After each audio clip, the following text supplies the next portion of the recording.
Good morning, Sean.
Still offline, so we're in a better situation in the mountains because we can get gas from the port. But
C 2210 will be added for discussion. Would you like to do that before we get into the policy updates in the 5,000 series, Ms. Crable? Yeah, I think we should just go ahead and get that knocked out, if you don't mind.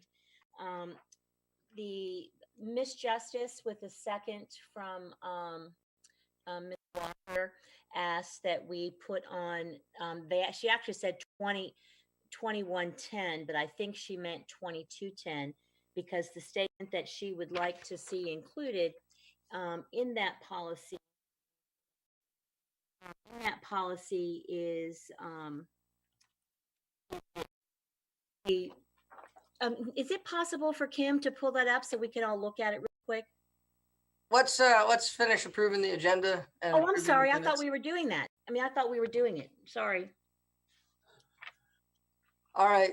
So we've approved the agenda. Now we just need an approval of the minutes, and then we'll get started.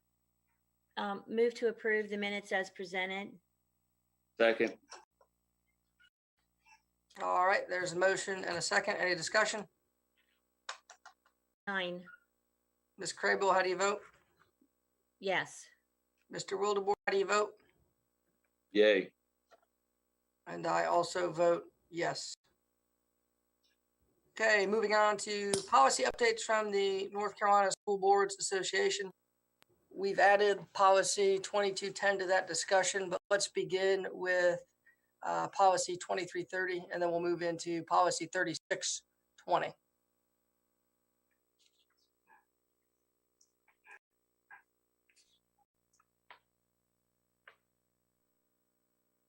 All right.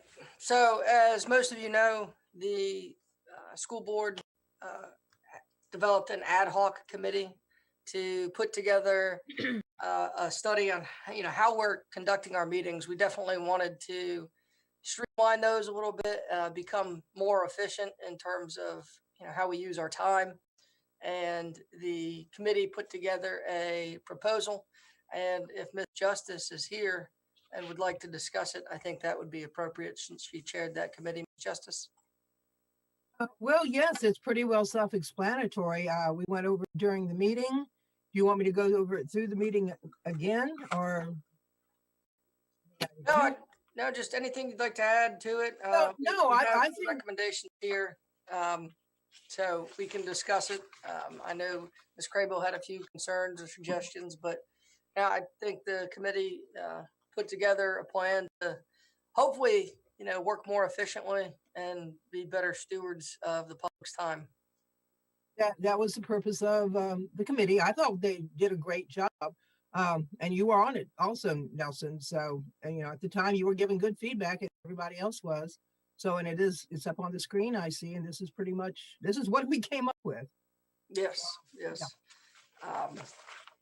So, Ms. Crable, Yes. do you have any questions about this? Yes, and I had voiced my concerns to Ms. Justice at one meeting, and then via an email in a second meeting. But what I would like to just bring forward is that I'm having a hard time having the committee reports at the work session, because I don't think that a lot of people will attend our work session. And I think that the work that we're doing in board committees is relevant and important. And if we don't have people listening to it, then they won't even realize the work that we're doing to help our school system improve. So I wanted to move that, out of the work session and into the regular session. But I also don't know how to say this or whatever. But I really think we need to have a time limit on our meetings, so that they do not go past 4 hours for the whole evening, because we don't need to be there that long. We do have a time limit set, according to policy 2310, that we limit our call to the audience to an hour. So there's no reason why we can't limit our meetings to 4 hours. And then any things that we don't cover can roll right over into an interim meeting, should we have to have that. And there is verbiage in policy 2330 to do that. So that was one. And then in our work session, I was just concerned that we would listen to items in the work session and then need to go right in and vote on them. And I wanted to have something in there that said that we wouldn't be doing that. We wouldn't have a work session and then go straight into regular session and vote on it, because we wouldn't have had time perhaps to get feedback from the community, or ask, more questions if we had them. So those were my biggest things about this committee. Well, I think with regards to the work session, Ms. Brinson gave a very detailed presentation regarding, becoming a one-to-one district. And I think information like that would be the purpose of the work session, not to get information that we would then have to immediately vote on next, within the time frame of that meeting. So I do think there's a lot of value in putting out some of that, some of the informational stuff that might be a little dry and tedious to non-board members. So I think there's value there. With regards to the I'm sorry, you wanted to move the committee reports back to the regular session? I wanted us to talk about it. Yeah, I mean, I am inclined to agree with you there. I think that makes some sense. I think, when you look at the work of our Title IX committee, our EDI committee, family communications, et cetera, I think there's important information out there. It doesn't take too long to deliver. So I would actually be inclined to agree with you on that. Quick And question, if I could just interject, are we planning the work session to be streamed or not to be streamed? Yeah. Because I mean, that would take care of that situation. Ma'am? Ms. Justice? Oh, yes, we are planning to have it streamed. And I'm not sure what my role is here right now, because I know we're going to be taking this back to the board for final approval. But I listened to Ms. Cradle about her concern about voting on something that's built in. If we decide to wait, we say that during the information session is the first time people get information. We don't have to lock that into adding more restrictions. We need some flexibility here. That's my opinion, but that's what the committee talked about some.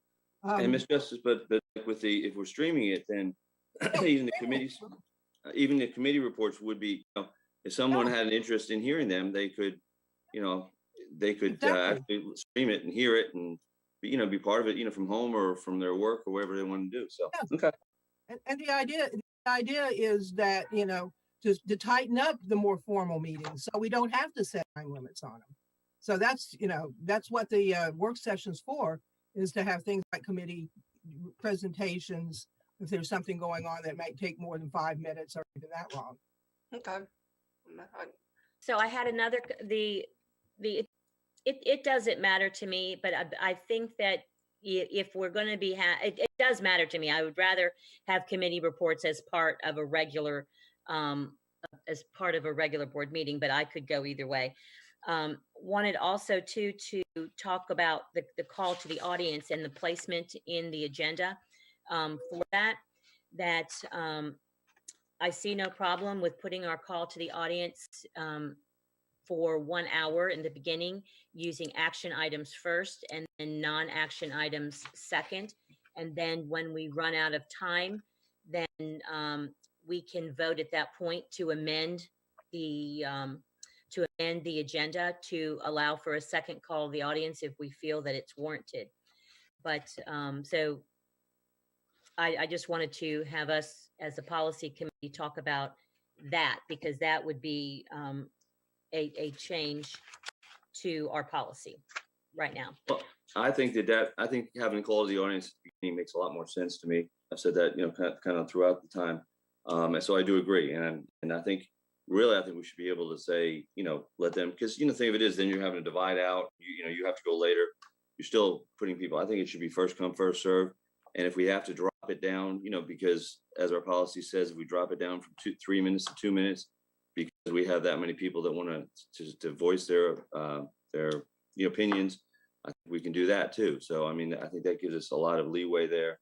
And I have no problem, as you just said, Ms. Craybill, that if we have a good group that still wants to speak, having a second, one later in the day, or we can, if it's 10 more people, 5 more people or something like that, if we won't even add it on at that point. So, because I think, dividing it up, it's not going to shorten the meeting in any, because we're still going to, we still want to get that input. So if we have 2 call of the audiences or 1 call of the audience in the same amount of time, I don't see how moving it to later in the agenda is going to actually save us any time. If that's one of the things we want to do, is to try to streamline that meeting.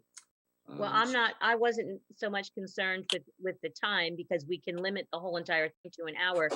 I was trying to get to people who had concerns about items that we were actually going to be voting on, so that we could hear those items right after our call to the audience, and then move forward, with the superintendent's, any new business, the superintendent's report, board chair's report, that sort of thing. So why don't we just add in parentheses after call to the audience, up to 1 hour? Well, that's what it says in our policy already. Yeah, so we don't really need a change. We just have to go back to the old way. We have to go back to what we said we were going to do. That's fine. And that Yeah. is policy 2310. Speakers remaining at the end of 1 hour may be recognized at the end of the board's agenda.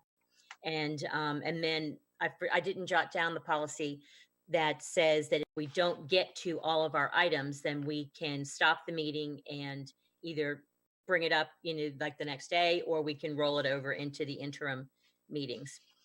Well, I think that's actually, we could table it, after, if you want to do that, you can say after 4 hours, all additional items will be tabled till the interim meeting. And we have an interim meeting, I think, largely for that purpose. So that makes some sense to me. I just think that we need to tighten it up.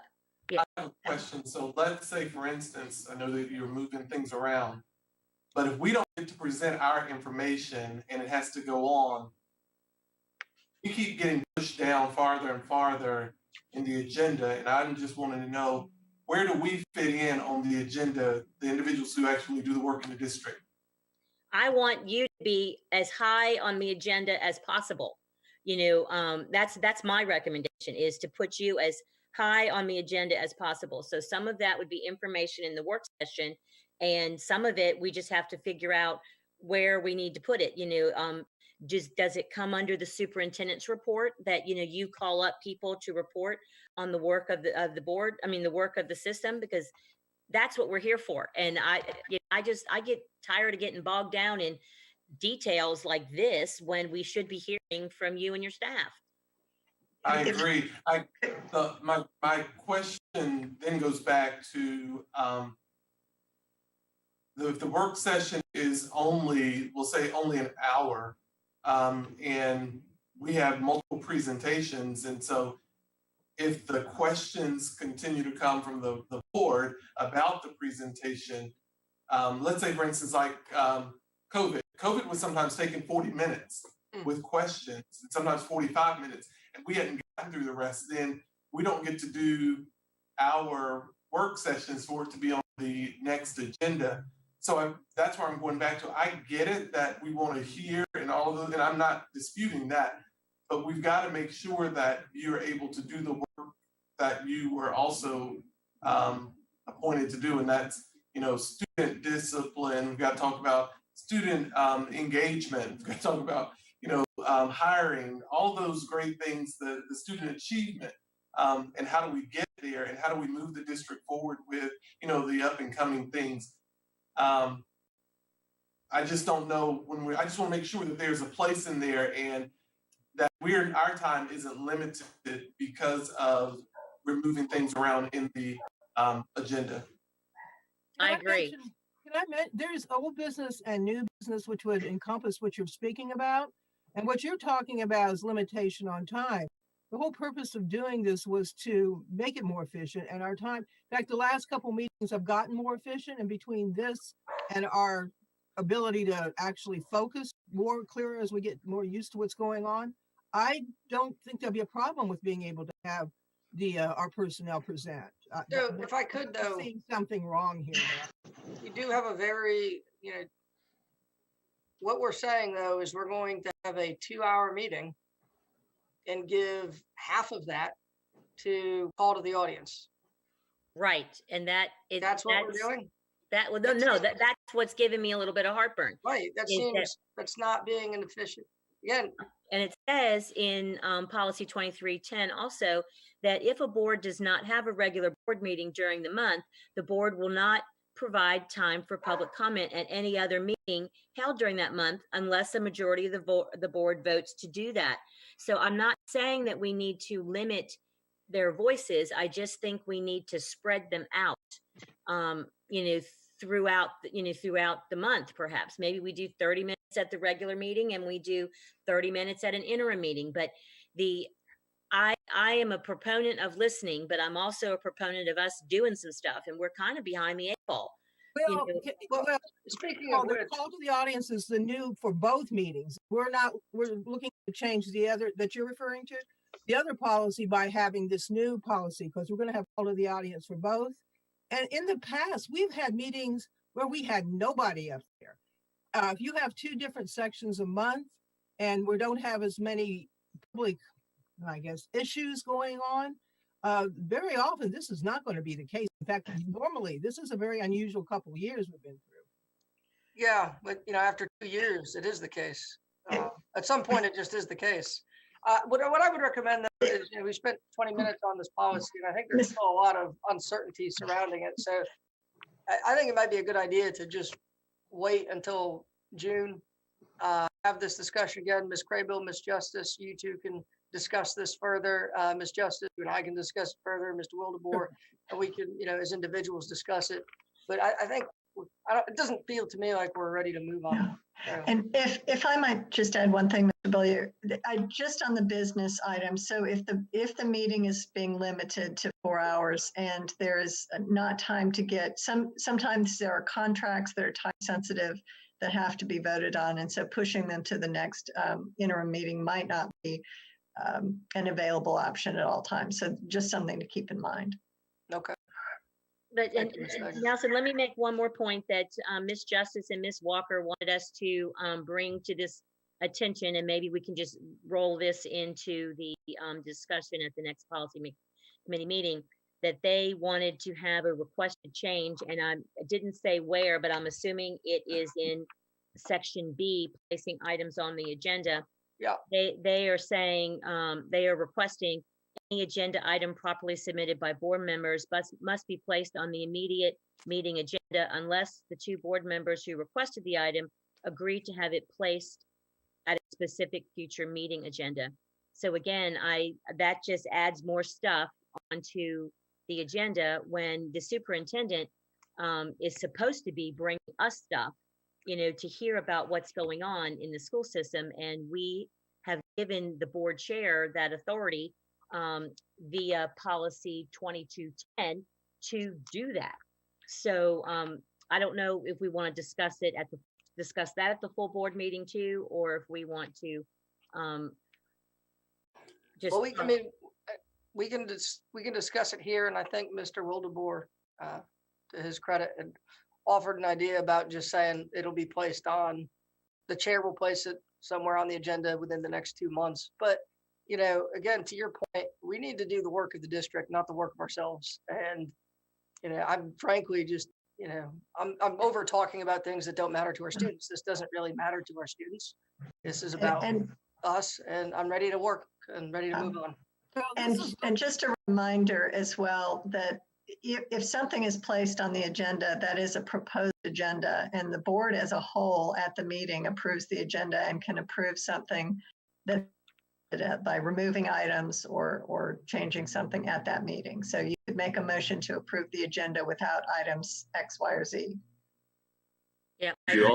You also can add, at that time too. So if two board members, and I think I'm correct that, we go to approve the agenda and two board members say, I'd like to add a discussion of blah, blah, blah, blah, whatever it may be. At that point, if the board as a whole wants to hear that, then we can vote to add that item at that time. But what Nelson Mr. Boyer was referring to is, I wouldn't mind adding something, because we also don't want to get a situation that, a person doesn't really want to discuss something, we put it off.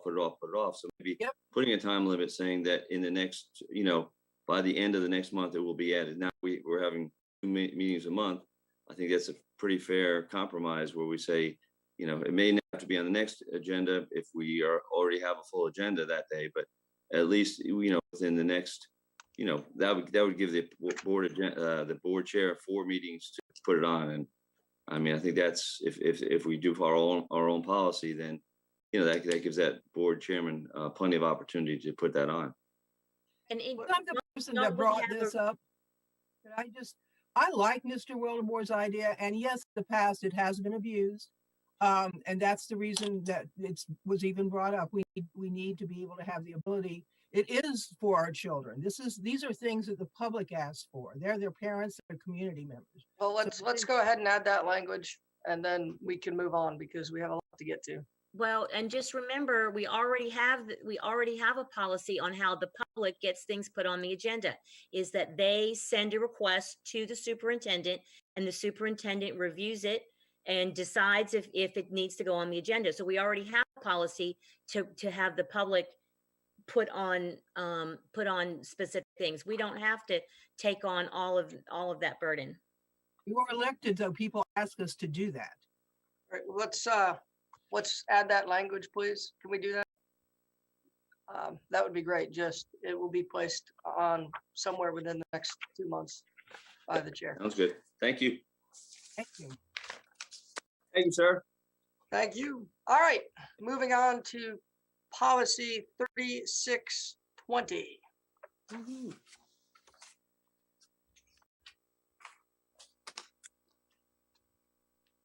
Extracurricular activities. Ms. Craybill, you had some language that you wanted to adopt here. Well, first of all, I gave my suggestions to Mr. Lewis, and his comments appear there on page 2, section B1. I think his comments are fine, and I think that we should move forward with those. Okay. Should we If I could throw my 2 cents in, first off, I want to thank both Ms. Craybill and Mr. Lewis for doing all their hard work and their thought in this situation. I have one question. I hate to throw more questions into the mix, but in that wording, it says, and I'm open, but I want to hear what everybody else thinks. Process for approval of requests outlined in accordance with applicable law and incorporated into administrative regulation developed by the superintendent. So we're putting a lot on the superintendent. We're giving him the ultimate authority. And I'm not 100% sure that if that shouldn't be the Board of Education. So I wanted to discuss that if we could briefly. So again, obviously I have a difference of opinion here. It just doesn't make sense to me to ask a bunch of doctors to gather information, to talk to non-experts, and then non-experts, which would be myself, other administrators, would decide whether or not this student, again, I don't think the board should decide. I definitely don't think the board should decide. I don't think our administration should decide either, but if it was a choice, I'd rather the administration handle that. Well, again, I think we're following the high school federation, policy pretty much here, which is, so the whole state is doing this. But I think, the whole state, it doesn't have the state superintendent making decisions.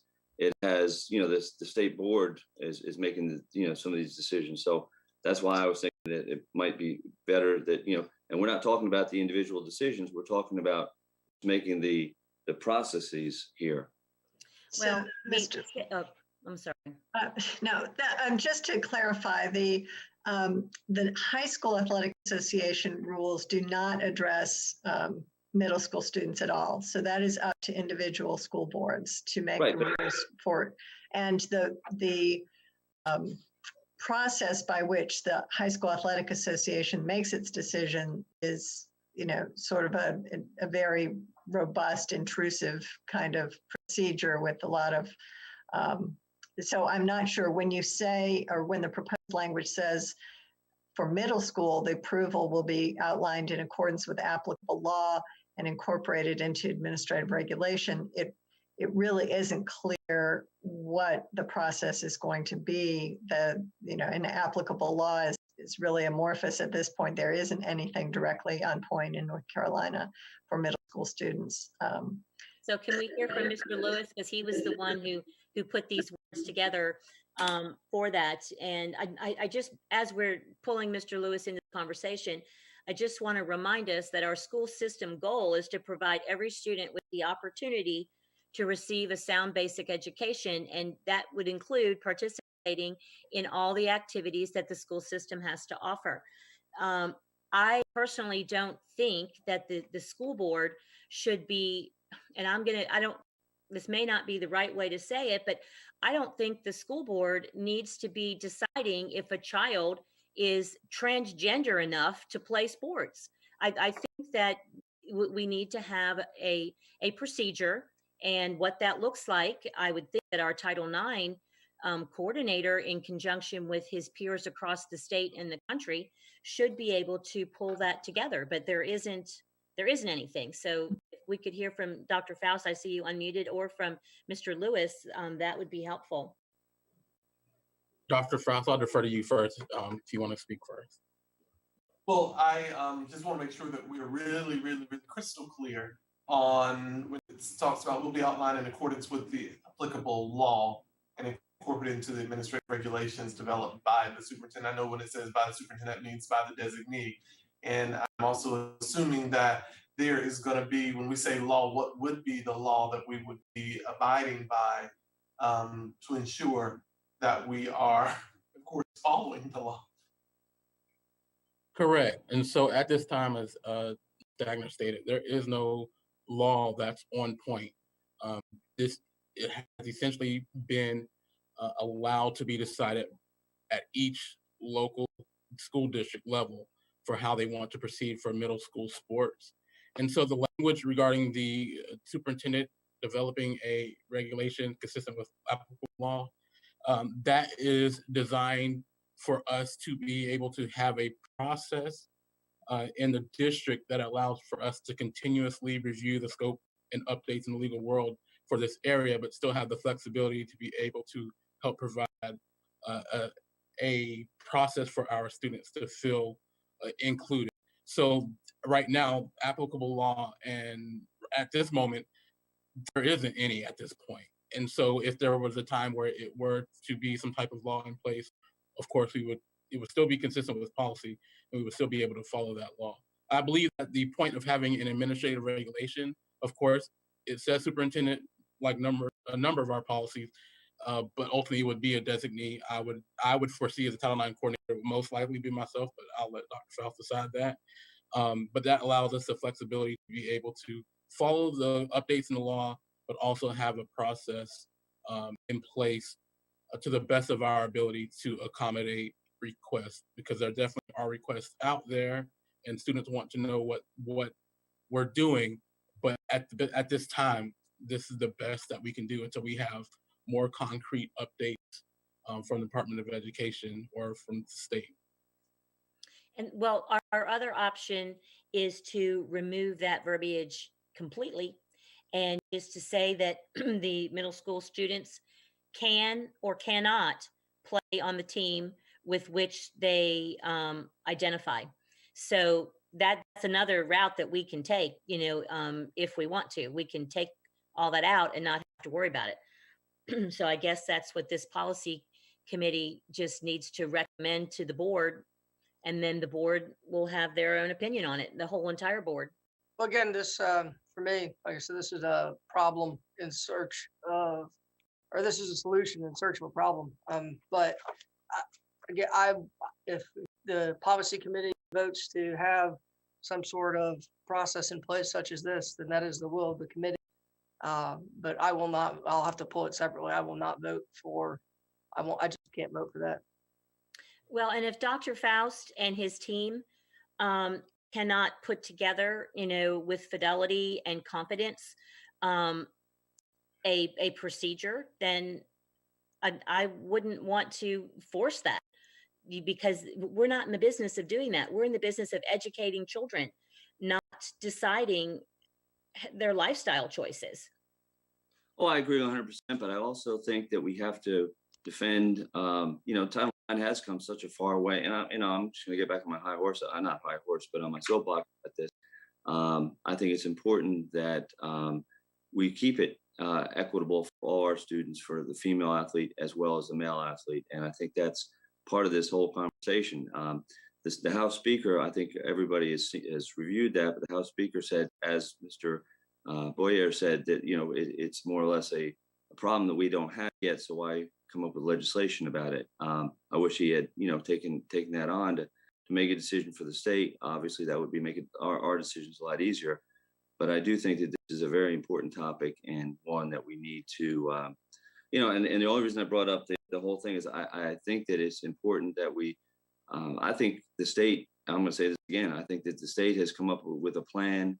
And as the attorney mentioned, it does not say that we have to follow that.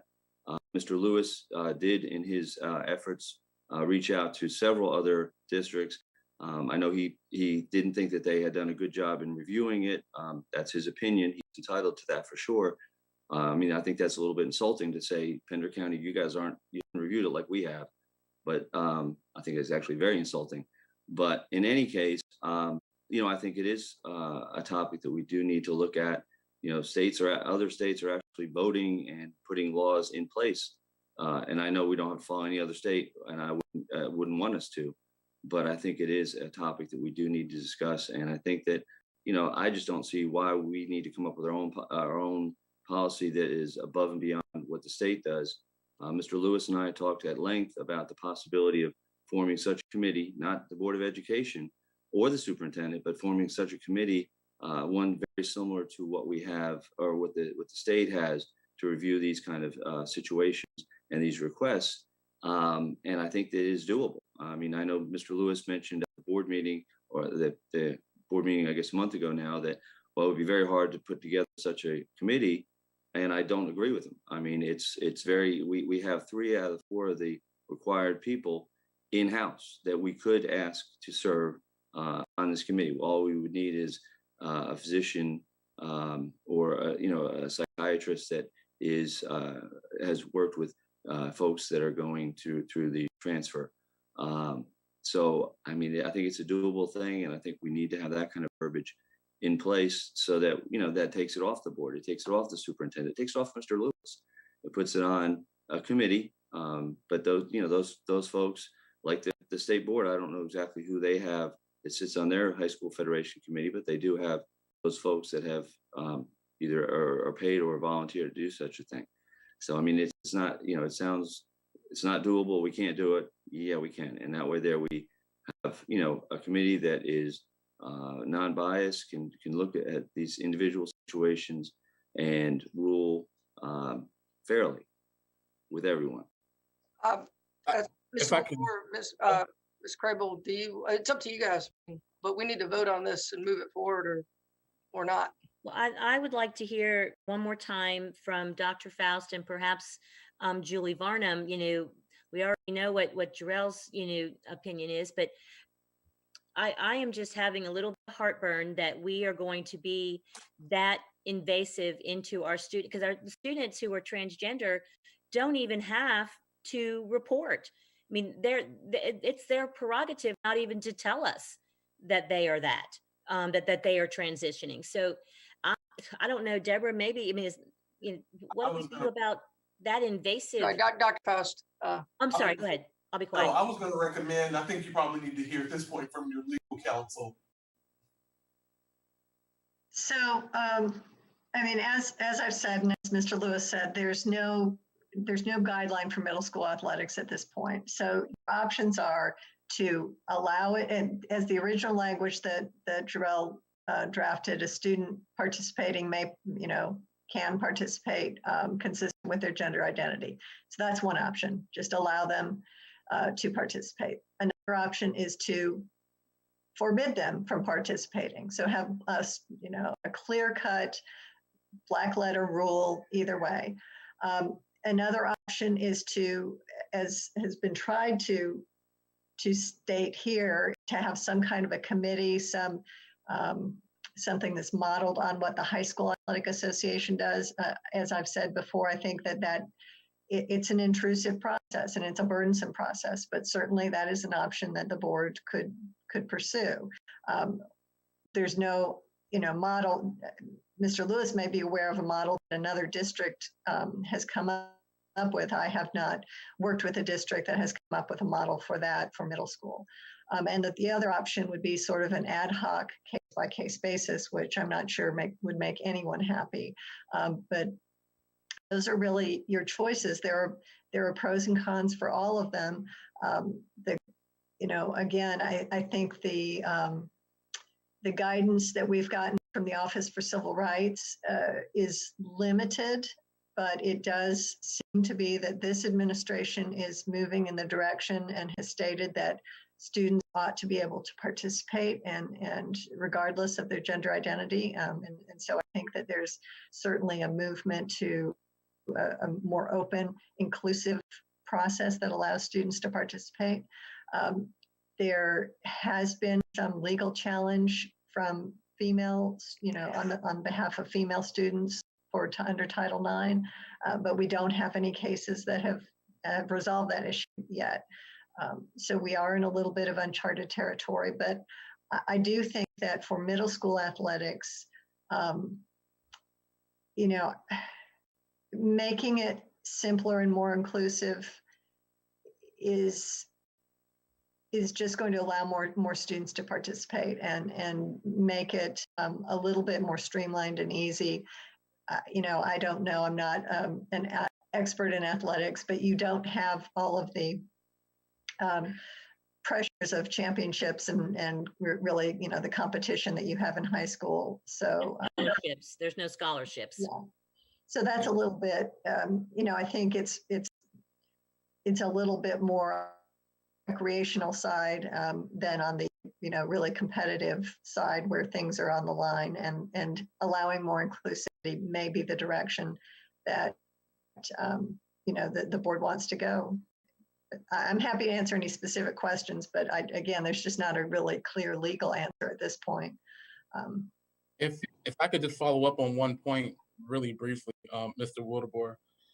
At this point, case law and the federal government, you mentioned that we want to make sure that male and females have equal opportunity to participate in athletics. At this point, case law and Department of Education and federal government and other agencies have not found any evidence that allowing transgender females particularly to participate in cisgendered sports presents a equity issue for women that were born, for cisgendered women. Essentially, that has not been an issue that courts have found or the federal government has found. So saying that, will allow persons to participate on a team consistent with their gender identity would, create less opportunities for other students. There's been no evidence in case law at the federal government level either. Another point I would make is that I have reached out to other Title IX coordinators and asked them directly about this issue. For example, I created a Title IX coordinator PLC that has a range of Title IX coordinators from across the state. And in our last meeting in April, I specifically asked them this question about what they were doing in this area. And many districts haven't even considered the issue. That's one reason why I state, in my opinion, that districts that say we will follow the high school guidelines, they have not dived or thought about what those processes even are, because it's just not on our radar. Not sure if it's unique to New Hanover County Schools or what, but other districts have not even considered or thought about the issue because they haven't been faced with it yet. Another point I would make is that allowing individuals to participate based on their gender identity status would allow the district to remain consistent with other areas. For example, restroom and locker room accommodations are already allowed, and right now, currently in K-12 and higher education, to be consistent with the gender identity. So that would be one place. Allowing sports is another, a tag on or add on to other policies that are already in place, laws that are already in place. And also, there's also a preferred name option for DPI for students, particularly transgender students, to have a preferred name for gender identity issues.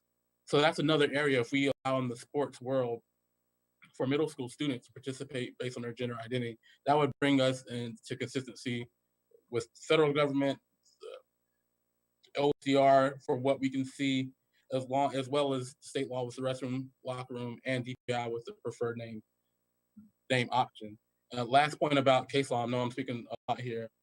The most recent cases that I've seen regarding this issue have been dismissed. Most recently, I think Connecticut, because they said the issue was moot. Essentially, the students that were suing had already graduated, and there was no issue to actually resolve at that point. So that's just a couple of points that I want to update in response to Mr. Wildeboer. Sorry. All right. Well, I'd like to respond to you if I could, Mr. Lee, with all due respect. And I don't mean to get, but I was going to mention the Connecticut situation.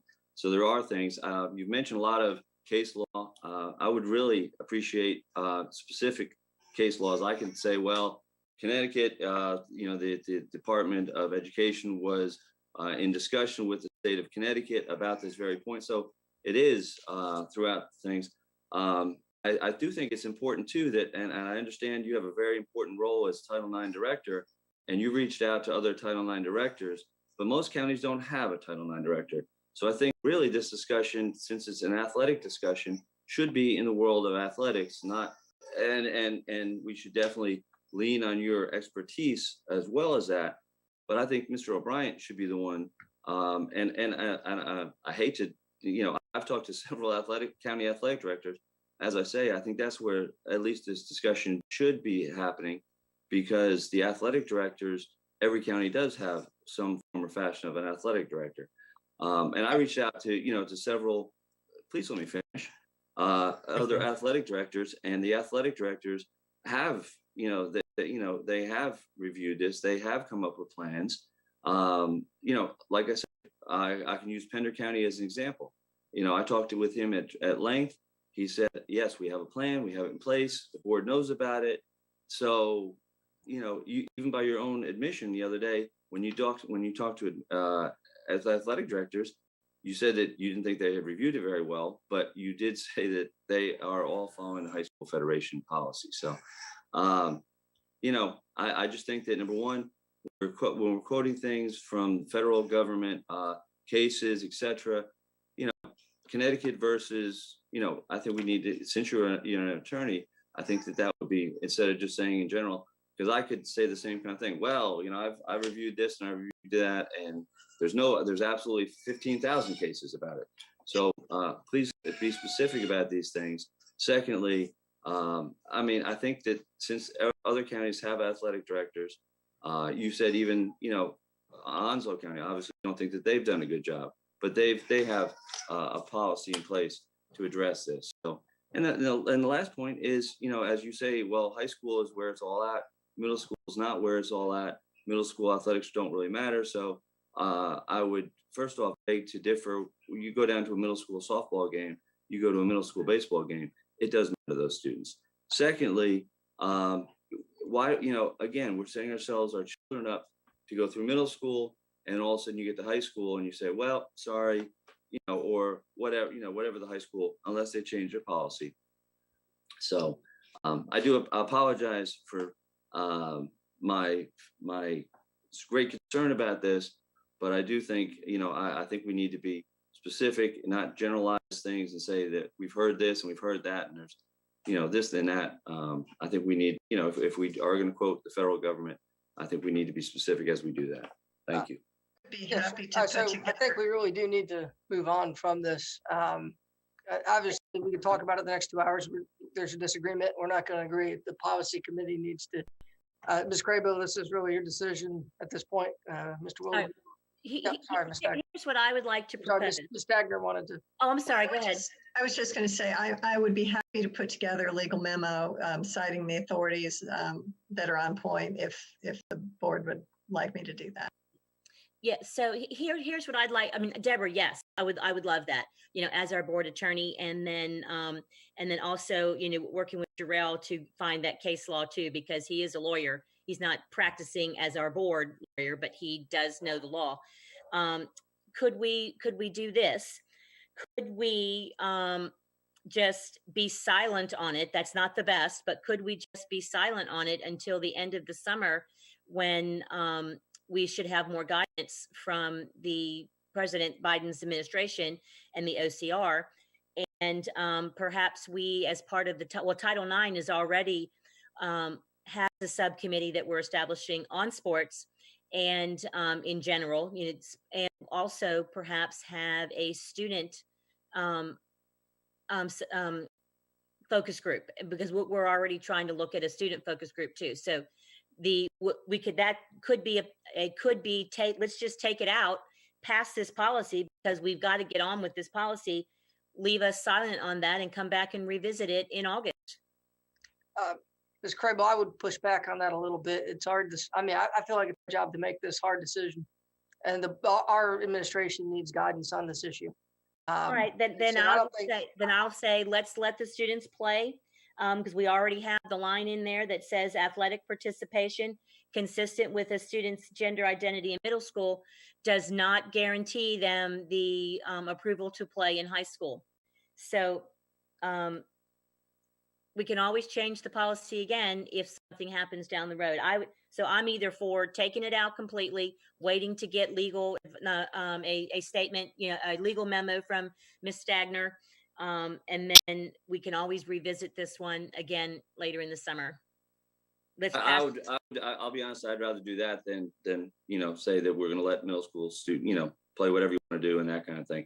And I would like to ask Ms. Stagner to please get, and I understand you represent the board as a whole, but I would ask you to delve into both sides of the equation, not just trying to prove a point. And I don't mean to insult you in that, but in your counsel to this day, on this day, it's obviously where your feelings are. I would ask that we get the full picture, not just the ones that are standing as Mr. Lewis did. Again, we're trying to push in one direction.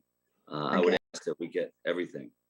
Mr. Wildeboer, I strive to give full and complete legal advice and leave the policy decisions to the board. That is not my role, and I certainly was not attempting to make a statement. I'm just saying that the direction that we have gotten is limited. To this point, it appears that OCR is leaning in the direction of more inclusivity. Well, thank you. And I did not mean to insult you or in any way. So please accept my apology. So what did we decide? I would support just reinstating the original language. I will not vote for that. Want to revisit this later on, we can, but I think putting the original language back in and removing that would be my recommendation. Again, I vote against that off the top. I mean, I think that's not serving our students. And I will not vote for that. I will vote for that as long as we have the line in there that we are implicitly stating that just because we'll let you play in middle school doesn't mean that you're automatically approved to play in high school. Yeah, I would like to see that line there as well. I know Ms. Adams wants that, and I know Mr. McManus wants that. So yes. All right. So do I make a motion, or did you just make the motion and I just seconded it? I don't think I think, yeah, we will pull that, not pull it, but we will vote on that separately at the end of the policy committee meeting. Okay. There is a difference of opinion on that one. Okay. Okay, moving on, the amended item, policy 2210. So here is what I propose based on the comments from Ms. Justice in section A, number 3, first, or I'll just read it. The chairperson, is she going to put it up so we can read it together? I have it up on mine. I don't know if I don't see it on my screen. I mean, I have it written, I have it in front of me. Item number 3 says the chairperson will have the same right as other board members to offer resolutions, to offer motions, to discuss questions, and to vote on matters for which a decision is made. And I wanted to add in there, and to voice personal opinions, period. The board chair, this is also written there. The chairperson will serve as a spokesperson of the Board of Education for communicating the board's position to the public, but should not make any statement on behalf of the board without first obtaining a majority of the board members' approval about the content of the statement. And so that it sort of crunches down a little bit on what Ms. Justice was talking about, but it gets in the whole intent. And so again, we're sitting here. I think I have nothing to add to this discussion. I think that we elect a chair. Sometimes the chair has to speak for us. I don't really think it's practical for the chair to obtain a majority opinion before. Plus, I'm not sure if that would violate an open meetings law. I was just going to say, in order to have the full board, weigh in and get a majority would need to be done in a meeting in open session. You do also have a policy for the spokesperson. There's a separate Yes. policy on official school spokesperson, which also says that the board chair or designee and the superintendent and designees are spokespersons for the district. So I would just say, this is just my opinion, a board member is free to speak after a statement is made. The chair position is extremely important. That's why we have those elections. And again, we need to move on to things that matter to our students. This matters to us. And I'm just done discussing. Well, since I'm the one that brought that forward, I'm actually in agreement with Ms. Craybill. And if we do have to vote in public before we make statements like this, I think it's only proper. This, again, whenever we're trying to do things to promote our education for our students, we need to be doing it as representatives of the people. And I do know that there have been statements made before over the last 2.5 years that I've been on the board, where a lot of the public, and I'm not even sure the whole board, were in agreement. So I see no problem with just making sure that the majority agrees with public statements that are made. I'm talking about important items that aren't necessarily the day-to-day operation where spokespeople are needed. That's not what anybody's referring to. Yeah, again, I feel like board members can say, look, I didn't agree with what the chair said. I'd really just prefer to either vote on this, but I'd really like to start talking about things that matter to our students and not things that matter to us. That matters to, go ahead. Go ahead, Judy, sorry. Well, that matters to our students. You can't separate our community from our students. We're all together in this as a unit. Education is, part of education is also knowing the thoughts and the reasoning behind our behaviors. If we have, say, 2 or 3 people pushing a statement that doesn't reflect the whole board, then, that's not reflecting what our goals are. So we need to be in agreement when we make important statements to the public. This is not the first time not the first time. What brought this up had to do with a statement that was recently made it sounded like on behalf of the board. And we got so much pushback from that. And I got it from other board members. They didn't all agree with that statement. It wasn't a majority. So we need to be careful. I also just want us not to take the approach that if the board member says something, then we all go off and say, I don't like it. Because if we are trying to do the right thing and be a unified board and come together on things, it doesn't hurt for the board chair to make a few phone calls and say, this is what I'm going to say. Give me some comments. It doesn't have to be a whole meeting. It can just be, these are my thoughts, give me, or what do you think? Give me some thoughts privately. But so that's all I mean, I agree with Ms. Justice in that respect that we should we don't have to say shall, we should say should, should confer before stating. But in an emergency, then, of course the board chair is going to doesn't have time to do all that. This is like for just regular old statements, then it doesn't hurt for us to weigh in if we have time. So I'm not going to follow my sword on it, but that is just my thoughts. Yeah, I think you're right. And I think that can just be dealt with outside of the policy committee. We can just have a conversation with the chair. Hey, give me a heads up when you're making a statement. Yeah, and I was just going to say the same thing. I think that we talked at the last board training a lot about communication. And we've talked about communication with, not only, the superintendent, but also I think, in this case, the board chairman needs to communicate that. But I don't know if we necessarily need to put that in a policy. Now, I'm going to mute myself because we've got music going. And I did like Ms. Craybill's statement about shall make the effort. That would go a long way just to remind whoever is in that position that this isn't a lone 1 or 2 person show. Sometimes we have to all be working together. Yeah, that's how we get.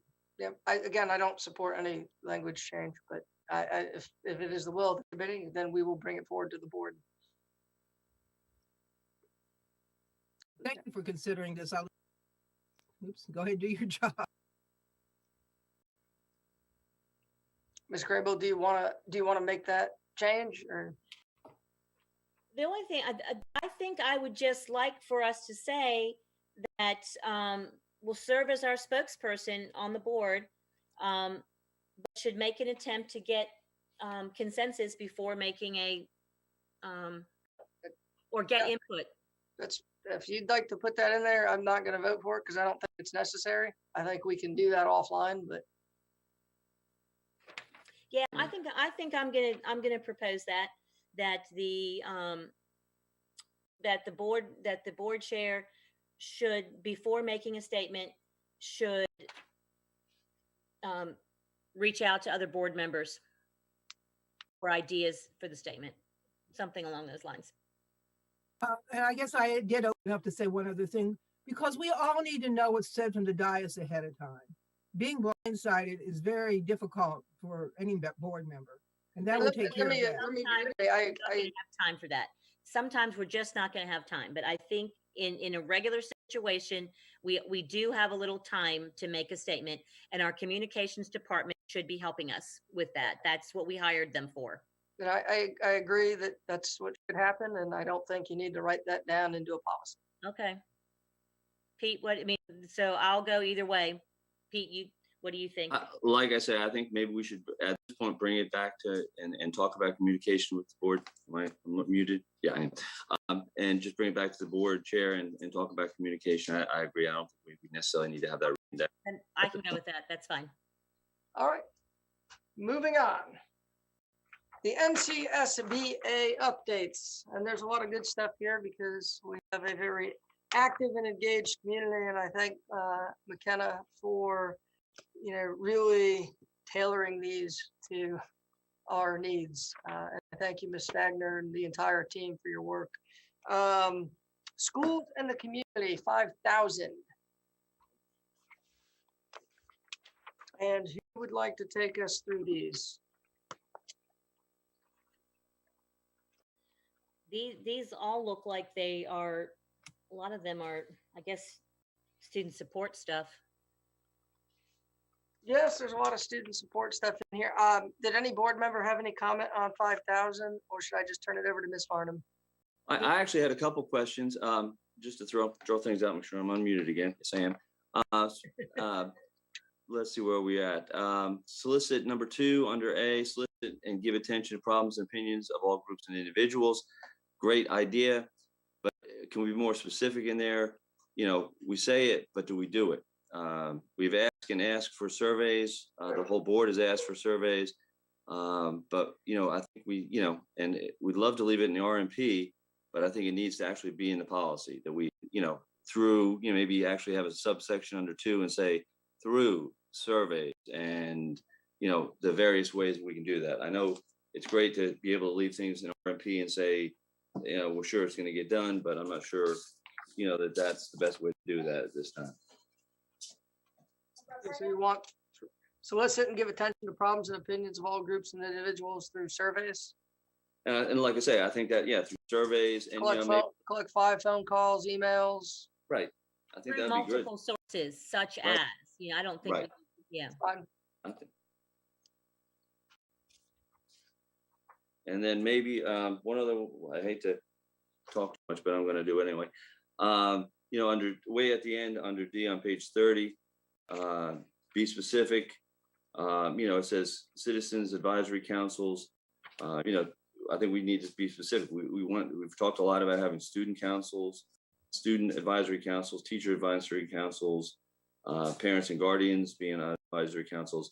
At the school level, we have a parent advisory council that meets and they have specific times they meet. So we don't just say, well, we have a council and we meet, once a year with the students. I think, make public the names of the folks on there. So, if I'm a parent and I want to reach out to the superintendent through, through a parent, their parent, that we have those names, the times, the dates and meetings.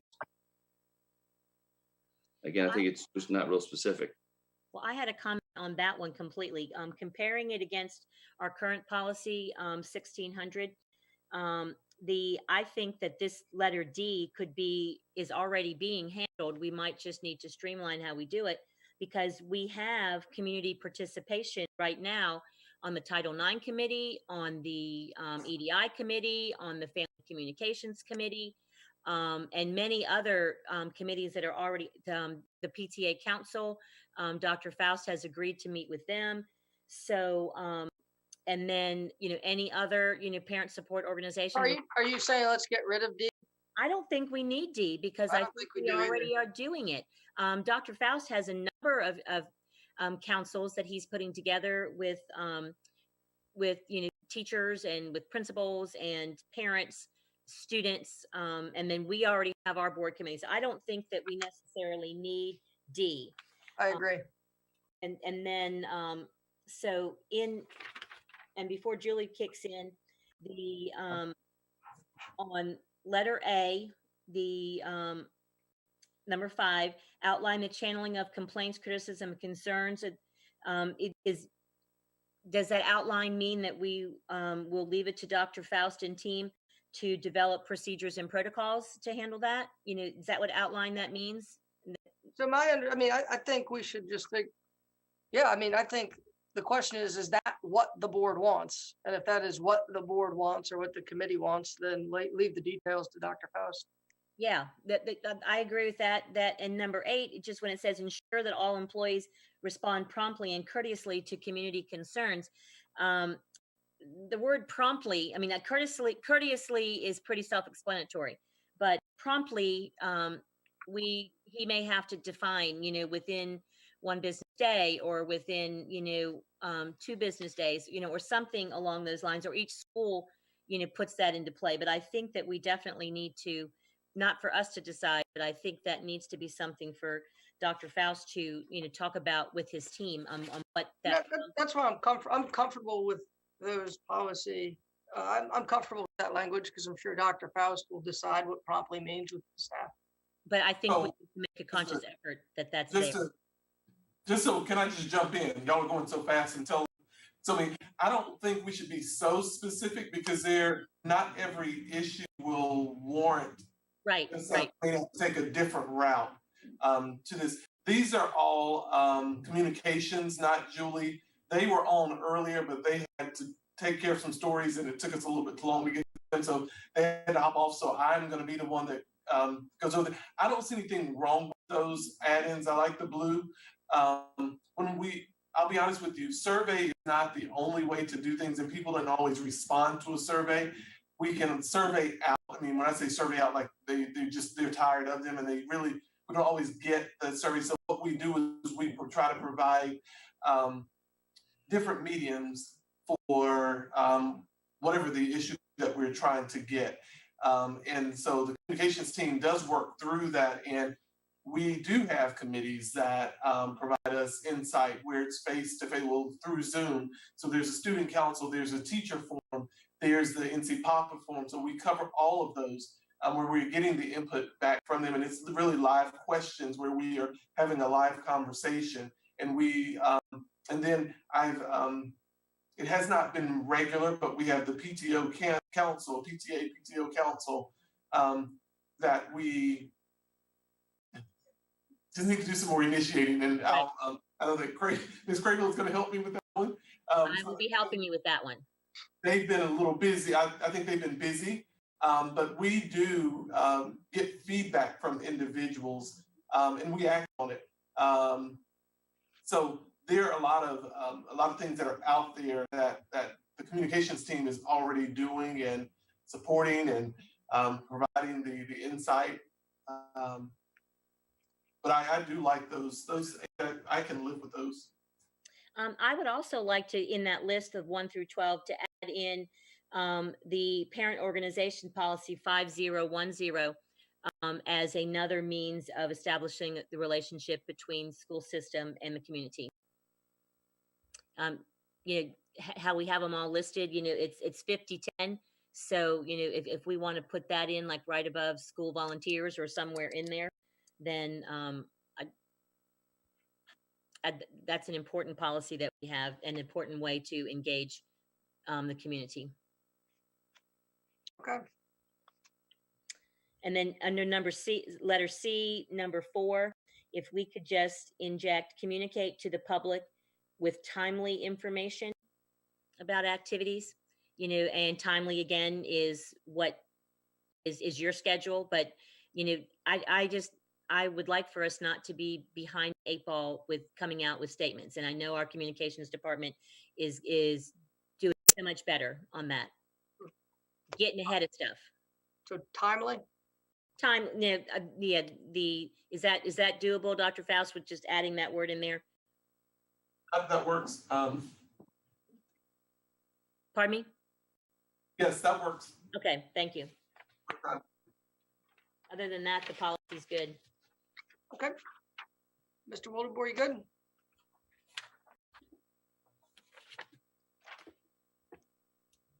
Mr. Wildebohr? I apologize. Got on mute again. Yes, I'm good. Okay, thank you, Mr. Wildebohr. I look forward to 11 o'clock. We can hear a little more music. Coming up soon. All right, policy 5000 to the board for first reading. Policy 5010, parent organizations. Dr. Faust. So looking through the blue line items, again, I agree with what has been inputted in there. I don't have any updates or anything that I would want to change in there. Well, I'm going to jump in before Ms. Crable because I know this is Ms. Crable's bailiwick here. But one question I had in the blue is why was it moved B2 superintendent crossed out at the print and principal? I know a lot of times in the former districts I worked at, the superintendent really wanted to know what was going on, in schools. And I'm not saying you don't, but I'm just wondering why that changed. I can offer an opinion on why that changed because that's where the information goes. In New Hanover County schools, the principals of the schools and in conjunction with the school treasurers collect all that information, and they usually do it at the meeting that we added in. It's a blue item where it says that the principal will meet with that the principal will meet with the leaders of all the parent organizations at some point in time. So having it resolved and handled at the lowest level possible just makes better sense. The superintendent doesn't care what each school is. I mean, I shouldn't say he does care, but he does not need to micromanage that. And just Mr. Wildebohr, just to answer that question and not to step on McKenna's position here, but she has made these changes to the North Carolina School Board Association model policy based on what your board already has in place in its existing policy. So she's tried to merge what you have in existing policy with the model policy. If there's something that the board is no longer doing or no longer wants that it has in its current policy, this is the time to change it. But that's why those changes are made for the most part. Okay, and I'm fine with that. I just want to see. I also have B4. I mean, I think we're putting ourselves in a precarious position here when we say door-to-door solicitation by students is strongly discouraged. I mean, I don't think it should be that's saying we really don't want you to do it, but it's okay to do it. I mean, I think it needs to, I don't think there's ever a time we want to put a child of any age in front of somebody else's door, knocking on the door to sell something for the school system and say, because if something happens, it becomes, and I know there's another line there that says we assume no responsibility, but if we don't say is prohibited, then we're saying, well, I think we're putting ourselves in a gray area that we don't want to be in. Every other district I've ever, in fact, New Hanover County, when I was in New Hanover County as a teacher and coach and athletic director, it wasn't strongly discouraged. It was, not allowed. I don't think we do that. Well, that's what I'm saying. So if we're not doing it, let's take it out.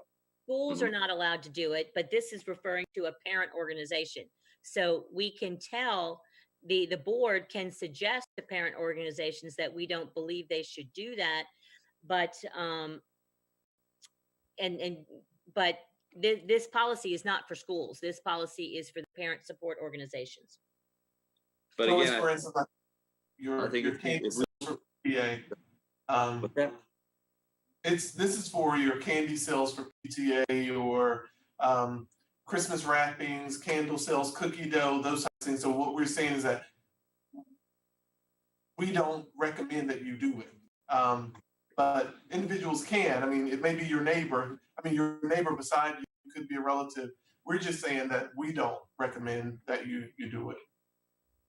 But I think if we're the ones giving them an opinion, I still think we need to say, you know, if they do it, that's on them. If we have a So, policy. that last says don't line, do it, for any fundraising activity, we assume no responsibility.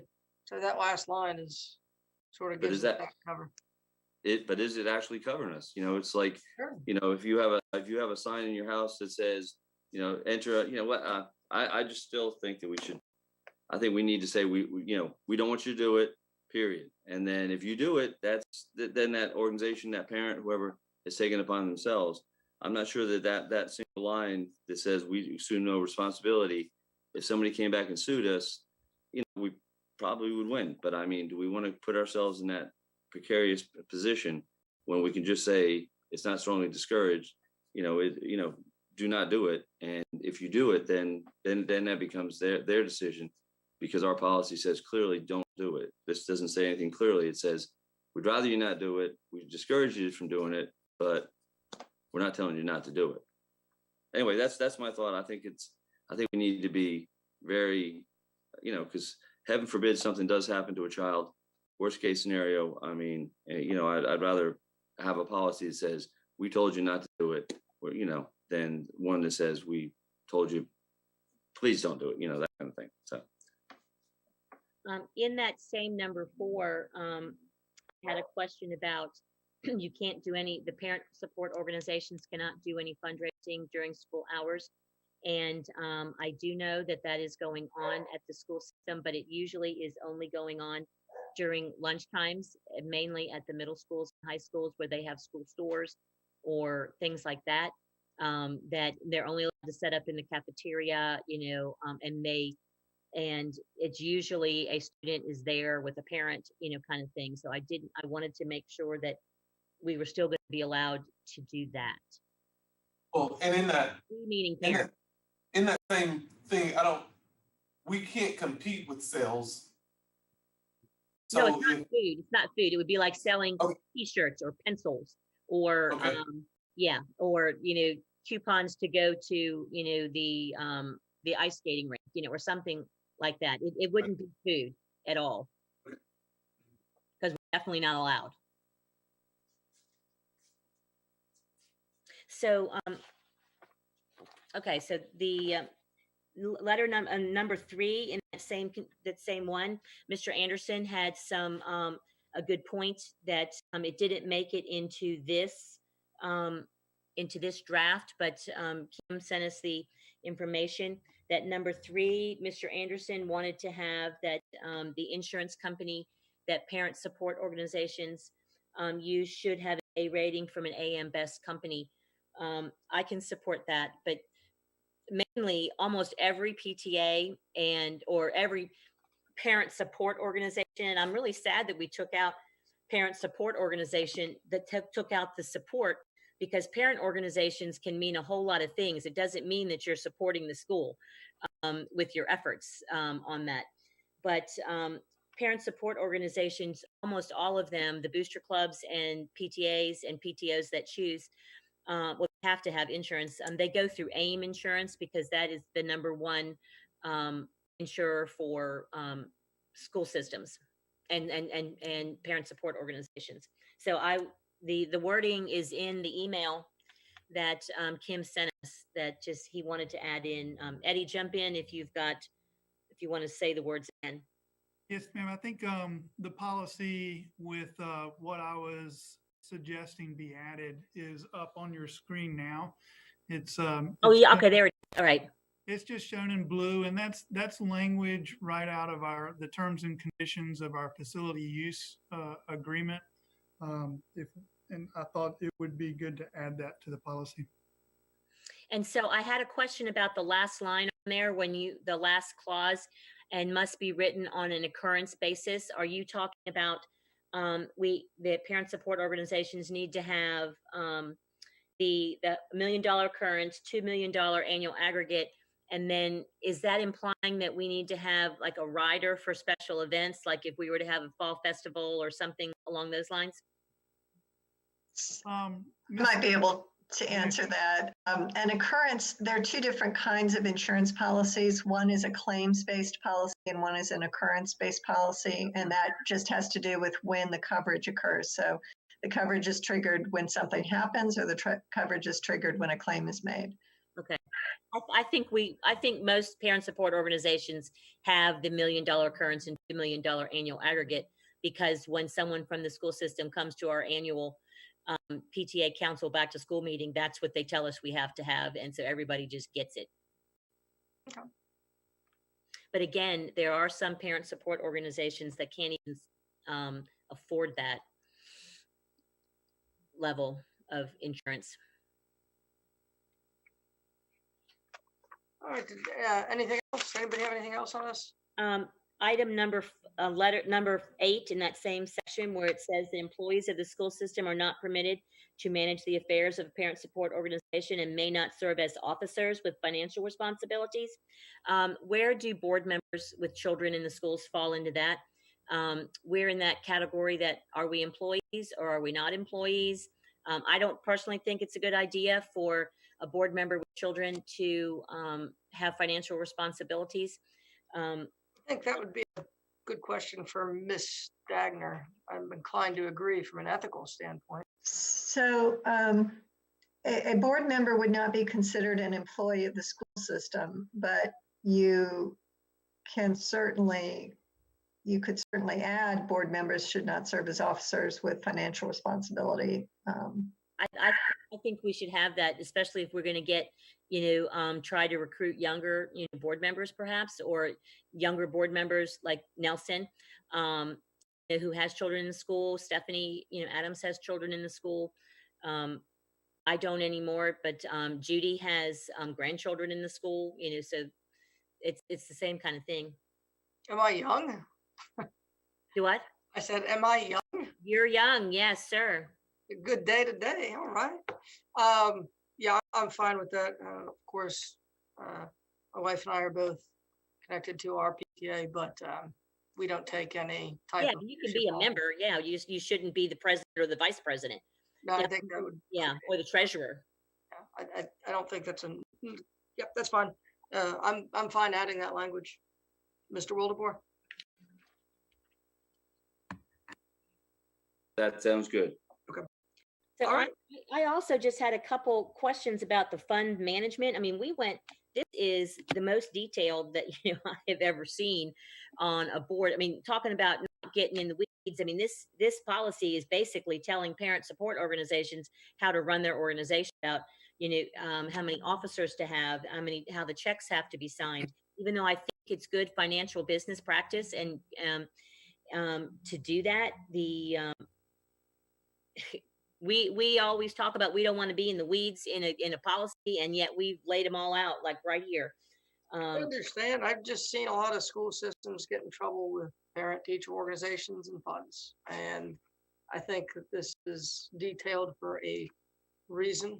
I agree. But having the statement that there should be no commingling of funds, everybody handles their own money, and it says the organization president should periodically review the organization bank records. Well, that flies in the face of, let's just use PTAs, for example, that they don't allow their presidents to review their books. They have an independent finance committee, or they hire somebody, because the president and the treasurer are the ones who usually are the ones who get us in trouble. So I don't know that we need to be dictating all of that. So I guess Deborah has some, or McKenna, the State School Board Association, has some real strong opinions about that. Yeah, Actually, I'd like to hear what McKenna has to say about that, since this is their policy. I do know that, it's always an issue of concern when financial problems arise in a PTA or PTO. No, I agree. And I've been involved with them, unfortunately, in the past when that happens. But the principal usually wants to just back the heck out and say, this is you handle it, because I can't get involved. If I could comment, it's Mary Hazel. Yeah. We certainly have tried to keep the lines very separate and not manage their business, but just ensure that they don't use our information, like the paragraph below that talks about not using our tax ID, those kinds of things. So we want to see just enough to make sure that they are set up properly as a separate legal organization. I wasn't thrilled to see the line. I got to see if I can find it. It says, let's see. There was somewhere where we were asking, I think it was the first paragraph, that their records be accessible to us upon request. Right. I mean, like I was looking at that going, what the heck? I don't want to be responsible personally. And I'm sure Nancy would agree. We don't want to audit these groups, but we do want to advise them to have an external audit. So I think we could get to the same place, but some school systems, which is probably where this language comes from, do audit PTA and PTO's books, and we do not. I think Pender County does that, or randomly, but yes, I'm not a big proponent of that, because then it just implies that the school system pays attention, is somehow connected with PTA funds. Well, on the other hand, I think, because I was on the other side of this whole equation, at where we at C, where, I said, well, who's that supervised by? Is that the principal that's supervising? It says it's supervised, but who is it supervised? Or just the organization supervising itself? I'm not totally against the idea of us setting up, rules and regulations for PTOs, and really not towards the PTAs, but more, because there's other organizations. Not everybody's a PTA. The PTO doesn't have that organizational support that the PTA has. And I'm not saying PTAs or PTOs are better in any form or fashion, but I think it is important because, as Mr. Boyer said, we don't want a black eye that such and such a school's money disappear, their PTO money or PTA money disappeared, and that kind of thing. So I think we do have to, since they are an outside organization that is that work closely with the schools, I think it's important that we do have some kind of we give them direction, especially ones that don't have as much direction because they're not PTAs. But suppose the organization doesn't agree with the principal on this is how we're going to manage. That's why I said, and you mentioned Pender County. Pender County, the CFO actually met with every single. They had a big meeting and they met with all the parent organizations at the beginning of the year and said they didn't check their, but they don't check their books or anything like that. But they said, here's how you need to manage. Because it's great to have a policy here, but I mean, I think it's more important to be able to say we sat down, we gave them the guidelines, we went over this policy with them maybe, and then hopefully they followed it. But at least we had, they were told this at some form or fashion, and they actually had some kind of a disclosure agreement or some kind of agreement that the principal and also the president of the PTA, PTO, whatever, as had to sign that they were there, they met with them, they understood the rules, that kind of thing. So I think we do want to support them as far, especially keeping them out of trouble. I think that's important. Yeah, I'm definitely in support of it as written. It also includes booster clubs. I'm sure that y'all realize that, but we've been using PTA and PTO, but there's also quite a few booster clubs that this applies to. Yeah, academic as well as athletic, and then like band and drama, chorus. They all have booster clubs as well. And it is possible that if it is, you can have some sort of a club account, and many schools have club accounts that are not run outside. They're run by the school and everything runs through. Right.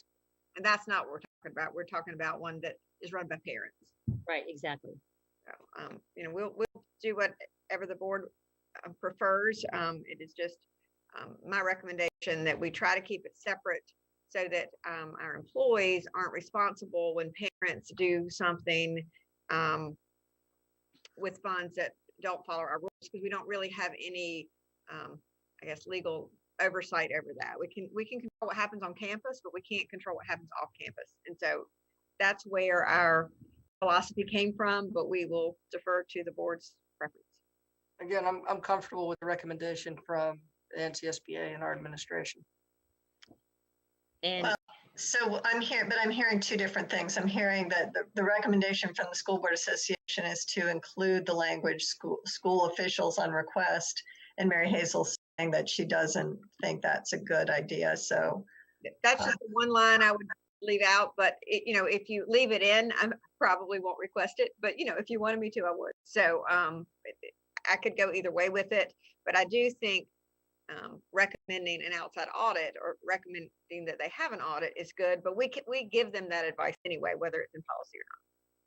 And Right, the, thank the you. only thing that really bothers me about this too is that some principals are going to go nuts on this and have their hands all over it, and some principals aren't going to do anything at all.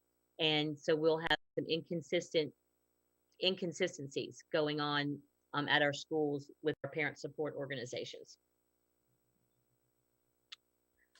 See, I was just trying to see what's really different other than maybe your product. Well, the old parent, I pulled up the old parent support organization, and it didn't I mention have that as well.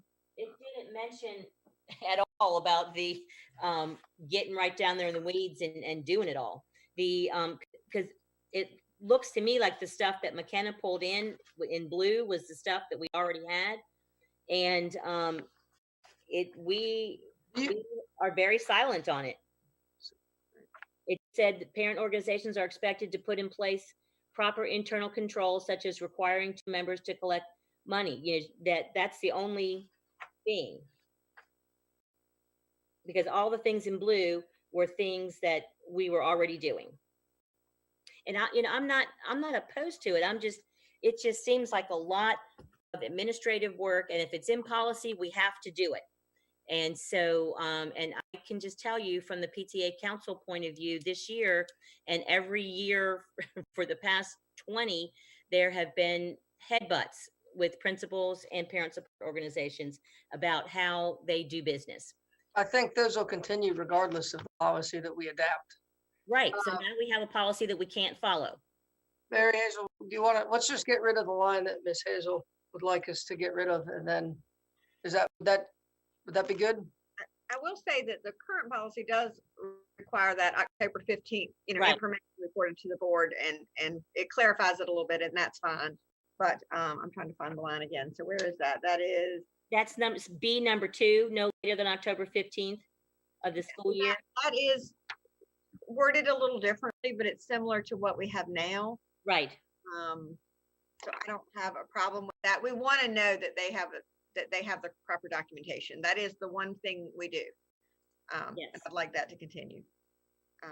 But that says if we're going to bring it to the principal. That's the one I was asking about. We're only going to bring it to the principal level. So there's not, you wouldn't know about it, the superintendent wouldn't know about it, the board wouldn't know about it necessarily. So we that's require the treasurers to have a copy it says the principal, but the treasurer is involved in that, and they have records to show. okay. And that is standard procedure at the schools, that the treasurers actually come seek out from the parent support organizations, though there's a document that you fill out where you list down all of your board member, your officers and their roles. And if anybody's a school employee, you have to disclose that, and that they're doing that already. The one final question I had about letter D, where it talks about policy 8220. I couldn't find that in the old policy manual or the new policy manual where it says gifts and bequests, because that's a big role of parent support organizations. They buy things for the school system all the time, and then they just gift it, to the school. Like they buy laptops or smart boards or, books or all kinds of stuff. So I don't know where that policy is, and I couldn't even refer to it. That's because you haven't gotten to the 8,000s yet. That will be in the new manual once you get to the 8,000s. All right. So that brings me back to my whole thing is I don't like approving policies where we do not have something already approved. So, and we don't even have anything old to refer back to, unless you could find it, McKenna. I couldn't. I glanced all over the place and tried to find gifts. So is there anything in our old policy that we can at least refer to for now? Probably not, which is why we're doing the update. Mhm. Because that's why we decided we needed the update. There's so many little areas like that where I don't think we had, I can't think of what that policy would have been, but I'm not familiar with it either. There is a policy on grants and donations, 3420 in the old manual. Talks about donations, so it's a little bit different, not gifts and requests, but grants and donations. Monetary donations to individual schools or the school system shall be properly recorded, et cetera. Non-monetary donations may be accepted by administrators with consideration. So that should be in the correlation tables. And I didn't see it in the correlation table. That's why I was trying to, Yeah. I was trying to look for it because this is referred to, and it's referred to in another policy as well. It's referred to in 5010 and in 5240. You're correct. I do not see 3420 in the correlation table. 3240. 3240. Right. And Okay, there it is. Yeah. the main restriction is just so that equipment, any donations from any organization, including PTOs or just private citizens, we don't want, say, for example, computers donated that would not align with what we are trying to maintain. So we do have the ability to say no to donations that won't fit with what the goals of the board are. Right, and I just thought we would have a policy that says once we give it to you, it's yours and it's not ours. Like, you know, that you would work in conjunction with, because your principal is usually on, or an AP is on a booster club, you know, parent support organization or a principal. So they're already going to know they can't take, and they're not going to let, you know, PTAs buy stuff that it doesn't align with school goals. Yeah. So, generally, this particular, that the wording in 3240 was, I'm not sure it's had to be applied to parent support organizations. It was more other donations we've received. okay, so is that what 8220 is probably going to be leaning towards as well? I'd have to see this. This policy says that 8220 applies. So all the rules for donations in 8220 will apply to this policy unless you change this policy. I know, but I don't know what 8220 even alludes to, so I can't read it to make it an opinion. Okay. If you ever want to review any of them, you can access them if you'd like to, but it does say that any gifts that are given to the school are become the property of the school upon being donated. Okay. All right, are we good with this one? No, I have one more question. I just want to make sure that I heard, I don't know if I ever heard from Ms. Stagner. And back to my original question, does that last line actually, you know, protect the county? Would it totally protect the county from anything? Because if we leave it in as strongly discouraged, I would just want to make sure that you had mentioned that last line. So, so yeah, I was going to actually go back to section B4 because I don't know that I ever heard a consensus reached on the door-to-door solicitation or fundraising activities being conducted during the school day. So, you know, I cannot say that it would 100% protect the district just by having that sentence in there.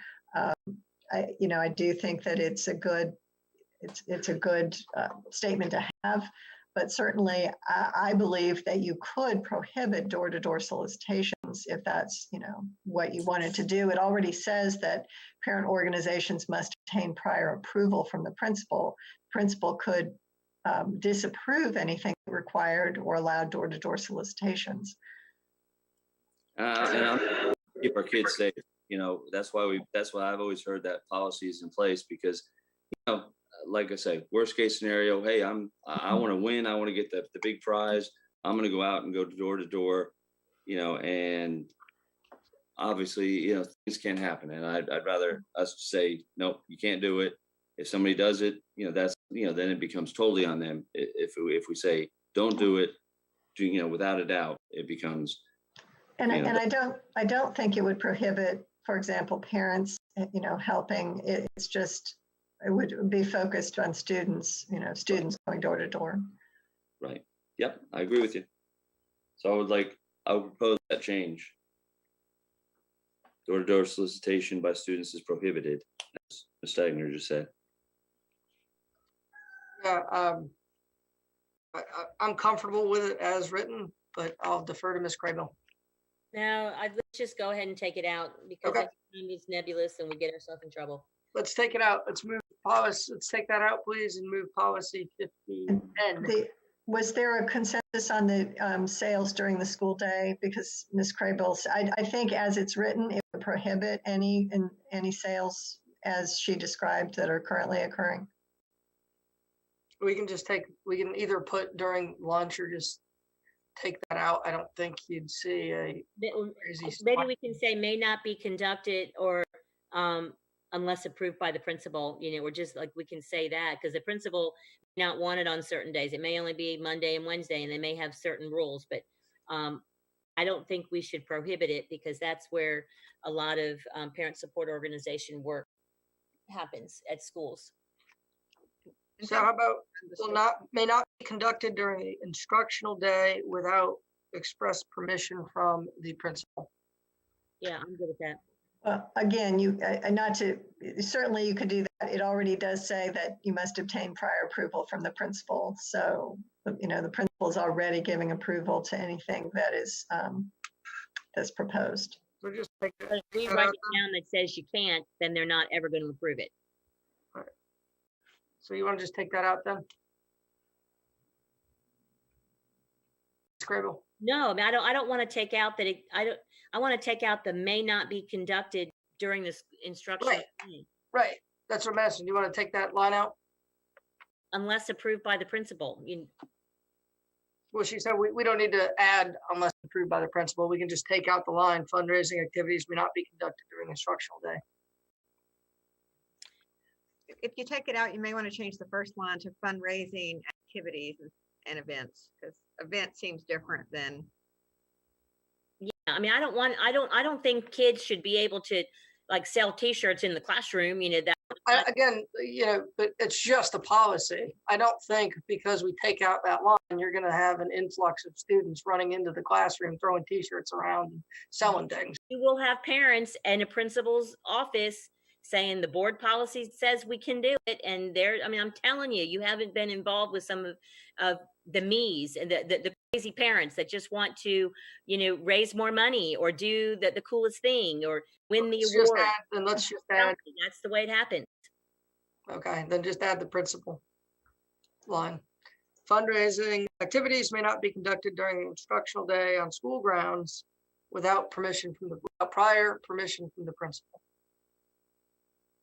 Okay. Does that work? Yes. And I didn't, Mary Hazel and Eddie, you may have this one last question here about, I didn't see it addressed in this policy and any of the other ones coming up, but around the insurance, it seemed to make sense about events on campus that involve dunking machines, bouncy houses, inflatables, and I'm going to call them other fun things that have been banned. And I'm guessing now that the motorcycle situation, but I know, years ago, dunking machines and bouncy houses and inflatables were banned. So does that need to be stated someplace, or is that just everybody just knows that and then they don't do it? I don't think they are banned anymore. I'm pretty sure they're not banned. There was a time that Our school system banned them. they did at one point, but I think they were brought back. I don't know. I don't see that. That's why I'm asking. That's an insurance. Mary Hazel, do you have any insight on that one with our? I haven't had that question to me since insurance came under me, so I'll be glad to research it. I don't have an answer off the top of my head. I'm sorry. We could certainly provide some guidance to allowable activities for principals that are proving. Yes. Yes. We're glad to do that. Yeah, I think that would go into our principal. They're listing. I thought they were banned, like ice skating, those types of things that would make us liable. But we will definitely provide insight and get that back to the policy committee. Yeah, and then and it doesn't have to be in policy. It can be a procedure that you just give guidance on. I just think that if enough of us don't know what the rules are, then we don't know what the rules are. And I want to mention there's some recent work in the past maybe 3 years regarding trampolines, which included bouncy houses and insurance. So Mary Hazel, I'm sure I can help find some of that because I had to deal with it regarding small trampolines for therapeutic reason. And we had to make a justification just to have those. Those So little- we definitely can't have bounce houses. Yeah, that's what I thought. Okay, thank you. Okay, so with those changes, we will move policy 5010 forward on for first reading. The next policy is policy 5015, school volunteers. Dr. Faust. Sorry, everybody. On. It's my understanding that school volunteers are now managed through the HR department, because Stephanie Markley is the one who keeps track of the background checks and the Google sheet for training. So when we look at these, I don't have any concern. I believe that they work for me when I look through them, and I don't have anything to add about the policy and how that works. Okay, I'm going to go Oh, jump in. Mr. Oh, I apologize. I just had a question. I think we need to make a little bit stronger statement under B. It says the superintendent or designee may set criteria for school volunteers. I don't think there should be a may in there. I mean, I think it needs, the superintendent or somebody needs to do that, and we don't need to have at school A, you're doing it this way, school B, you're doing it that way, school C, you're doing it that way. I think we do need to have, we do need to have background checks on somebody that's volunteering in the school. I think it's important. And I did have a question about the criminal background checks. I know I've always, in my years as administrator, they were always done by the county, for the volunteer. But here it seems to be saying that the volunteer may have to pay for that. So I don't know how, we do that, but also I think we do need to say the superintendent or designee will set criteria for volunteers, because I think that's important. We don't want to have people, willy-nilly, or this school lets you just run around and go in and and disrupt instruction, because then all of a sudden you have parents showing up at the front door. I'm going to volunteer in Ms. Jones's class. She doesn't know I'm coming, and I'm going down there because the policy says we can do that, and there's nothing that says I can't.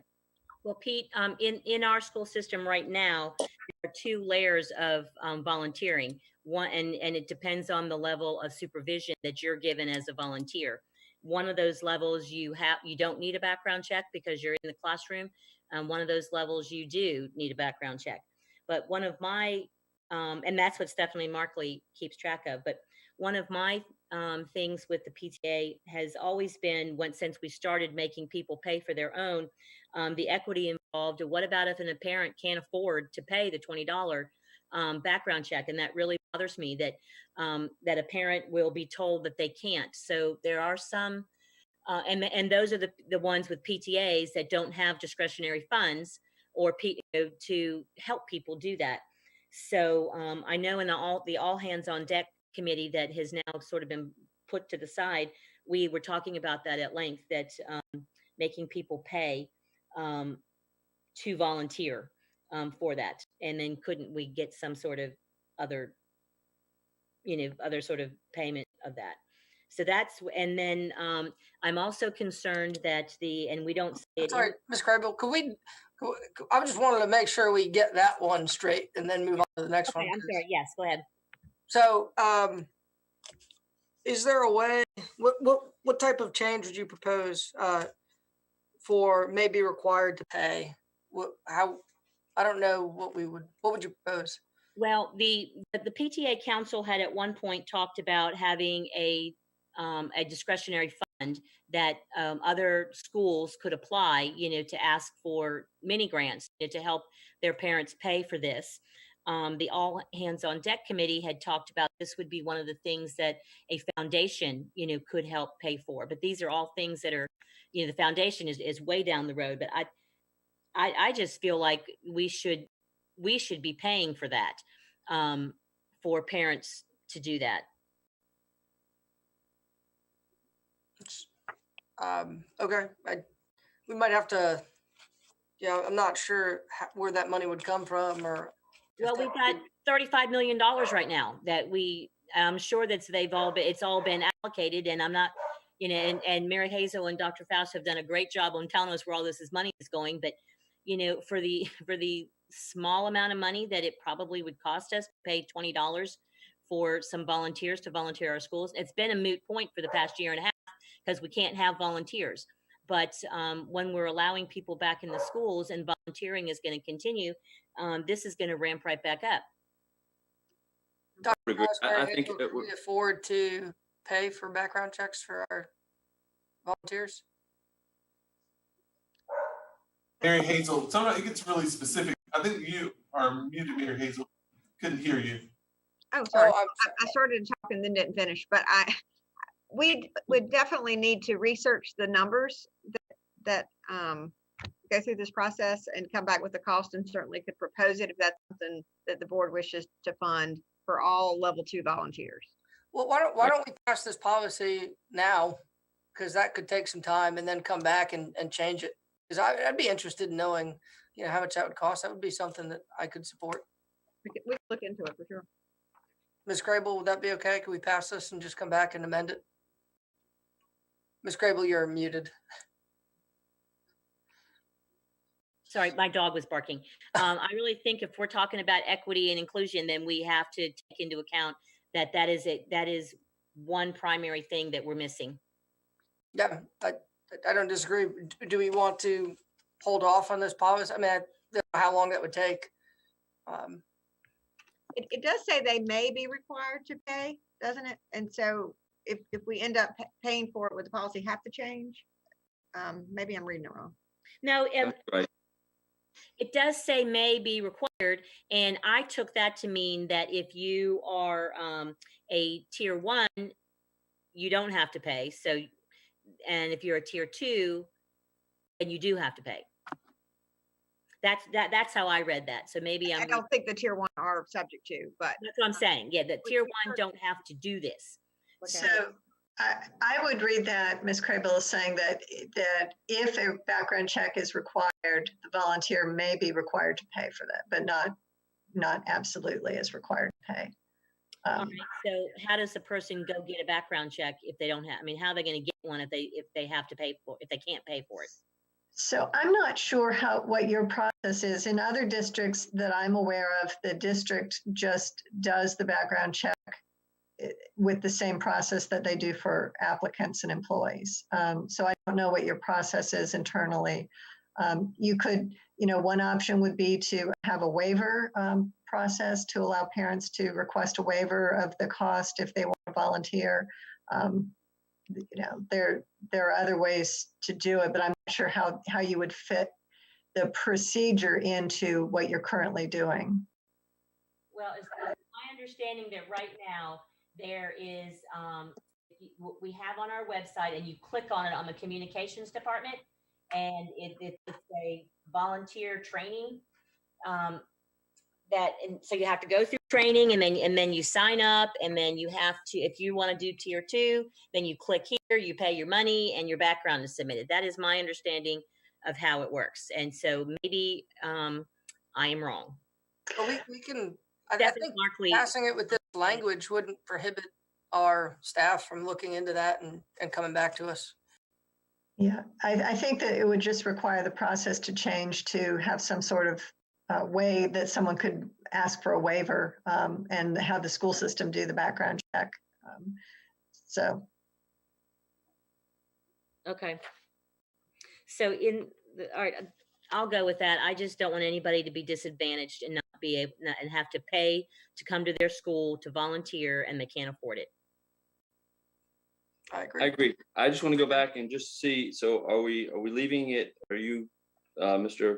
Boyer? Are you recommending we leave it as a superintendent or designee may set criteria, or can we change that as I had recommended to I think will? shall, that's fine. Perfect. So- Whatever you want. Will or shall, up to you. As Again, long as there's no so- problem. so to make that change would require all volunteers to be subject to background checks, which it sounds like you are not currently doing. So if you read it, it says the superintendent shall set criteria for school volunteers, which may include board members, to be subject to a criminal background check. So the superintendent set criteria for volunteers to be subject. So that would make all volunteers subject to a criminal background check, which may want to do. I just want to point that that's what the change would require. I don't, yeah, I don't know. I've always kind of thought tier 1 and tier 2 should have background checks, but I mean, I don't know. Well, I mean, just again, everybody should have a background check before you're allowed in the schools. well, I agree. And, like I say, some of those scanners you have up front, I know at my old school, we actually, when you put your license in, it did a brief background check. But because you could have a situation where somebody's come and that person really wants to come to school, but they have something in their background that they really shouldn't be in school. I think, if you're going to volunteer, because, you might, hey, would you just run somebody down to the library or something? I'd much rather have everybody that's working with kids have a background check. Students, not kids. I could absolutely get behind that one. But it is a change from your current process. I'd prefer it. Me too. Then let's just put it in and have the whole board decide on it. And then, Yep. This is one of those kind of things where I hate to put a policy in place if we have no system to back it up, because then what happens when we make a mistake or that we're challenged? We don't have a policy in place. So Dr. Faust, is this something that we could, and Mary Hazel, is this something that we can put into play relatively quickly over the summer so that when we start back in school in the fall that we're ready to roll? We would just have to make sure that principals understand when individuals are coming back to their summer training, that this is a requirement. I mean, is it doable? Yes, Okay. to have everyone do the background checks, yes, that's doable. Okay. I did have one small note here. I would like to eliminate, which may include board members from school volunteer programs, and then have a separate section for school board members, and have it just say, school board members who visit schools are considered volunteers. All school board members who visit schools will be subject to the same background checks and criteria as all other volunteers. I feel like, you lead from the front, and if we're talking about being safe and transparent, we should be getting our own background checks.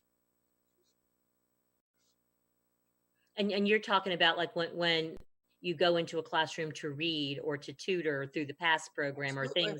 things like that. An election is not a background check. Yeah. It's specific language that requires school board members to get background checks like any other volunteer, and we can pay for it, I think.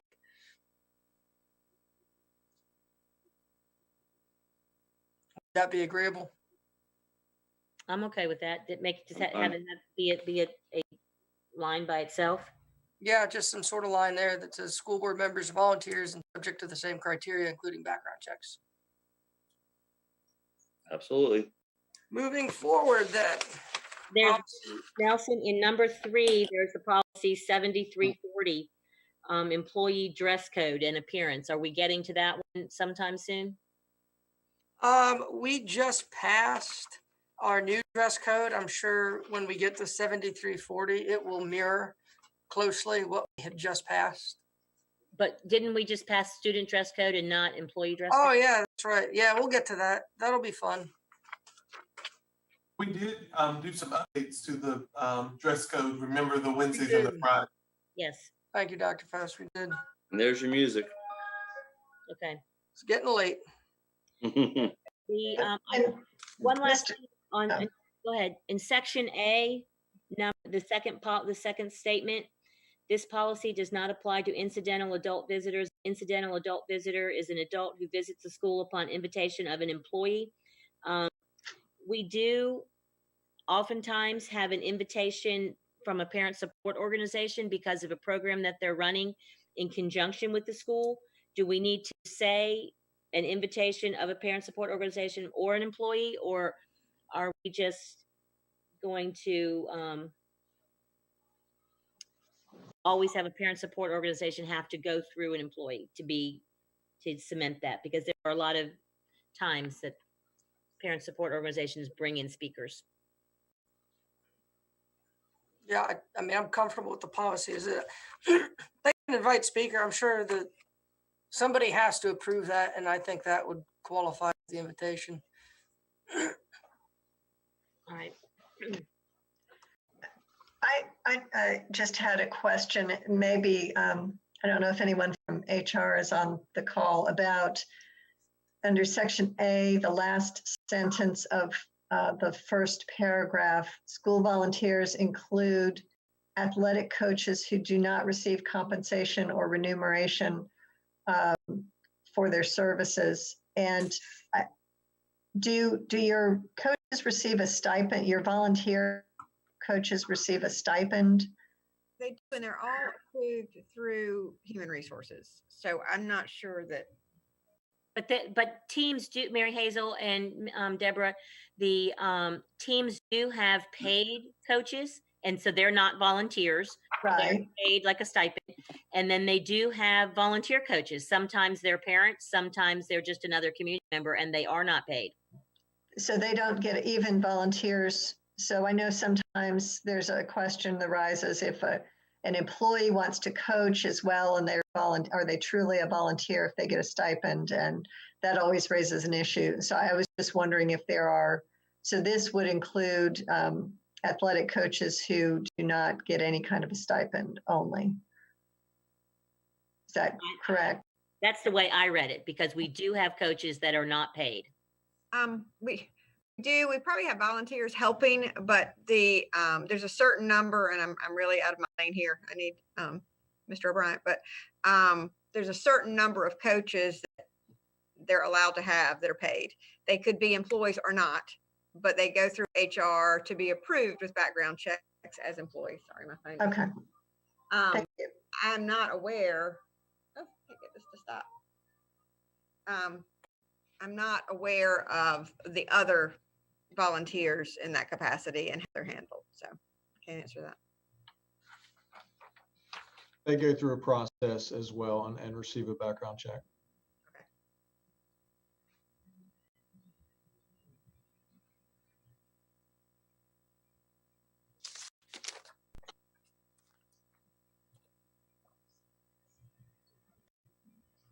Okay, so are we good with that? Very good. Okay. Policy 5020, visitors to the schools. I had absolutely nothing here. Neither did I. Well, in the temporary restrictions, are we still doing symptom screening? We are asking the 4 questions and moving forward. Okay. At what point in time are we not following temporary restrictions to do that? That's a Julie one. Julie, she's on here. Yes, so we still have to ask about diagnosis and quarantine, and we don't know how long we'll have to do that. So we're continuing to wait on toolkit updates and lighting our way forward updates, and the latest still have us doing that. Okay. In letter A, the opportunities to visit the schools, I didn't see where we had a place where it says that that we have sign-in procedures and that you have to show a driver's license or a photo ID and ring the bell in order to give access. So do we want to mention that? That is opportunity. Well, that's not under opportunities. That would be probably under B, under the requirements of visitors to the schools. It just says comply with all school rules, and the school rules are talking about drugs, smoking, and weapons. They're not talking about the school rules that you have to sign in and you have to show a driver's license. There are often times when parents or community members can't come into the school because they don't have a driver's license.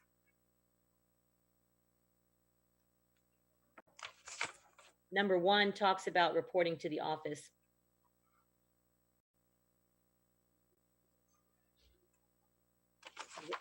Is that too much of a detail? But it is.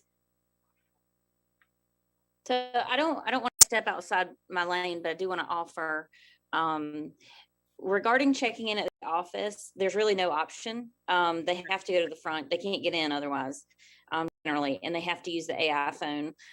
So I don't know that necessarily has to be included because they're forced to do it. So it's not necessarily telling visitors that they need to do that. And the rest of it is, really directed by signage and our safety vestibules. So I'm not sure if It doesn't say anywhere on any of the signs that you're going to have to show an ID to get past the yeah, AI. that part I think is different. And so I don't know who would answer that part. I would just say you want to be careful about mandating a very specific kind of ID because that could discriminate against some parents who, for example, may not have a driver's license, who have a valid reason to come to the school, or someone who, parents of undocumented students may not have that.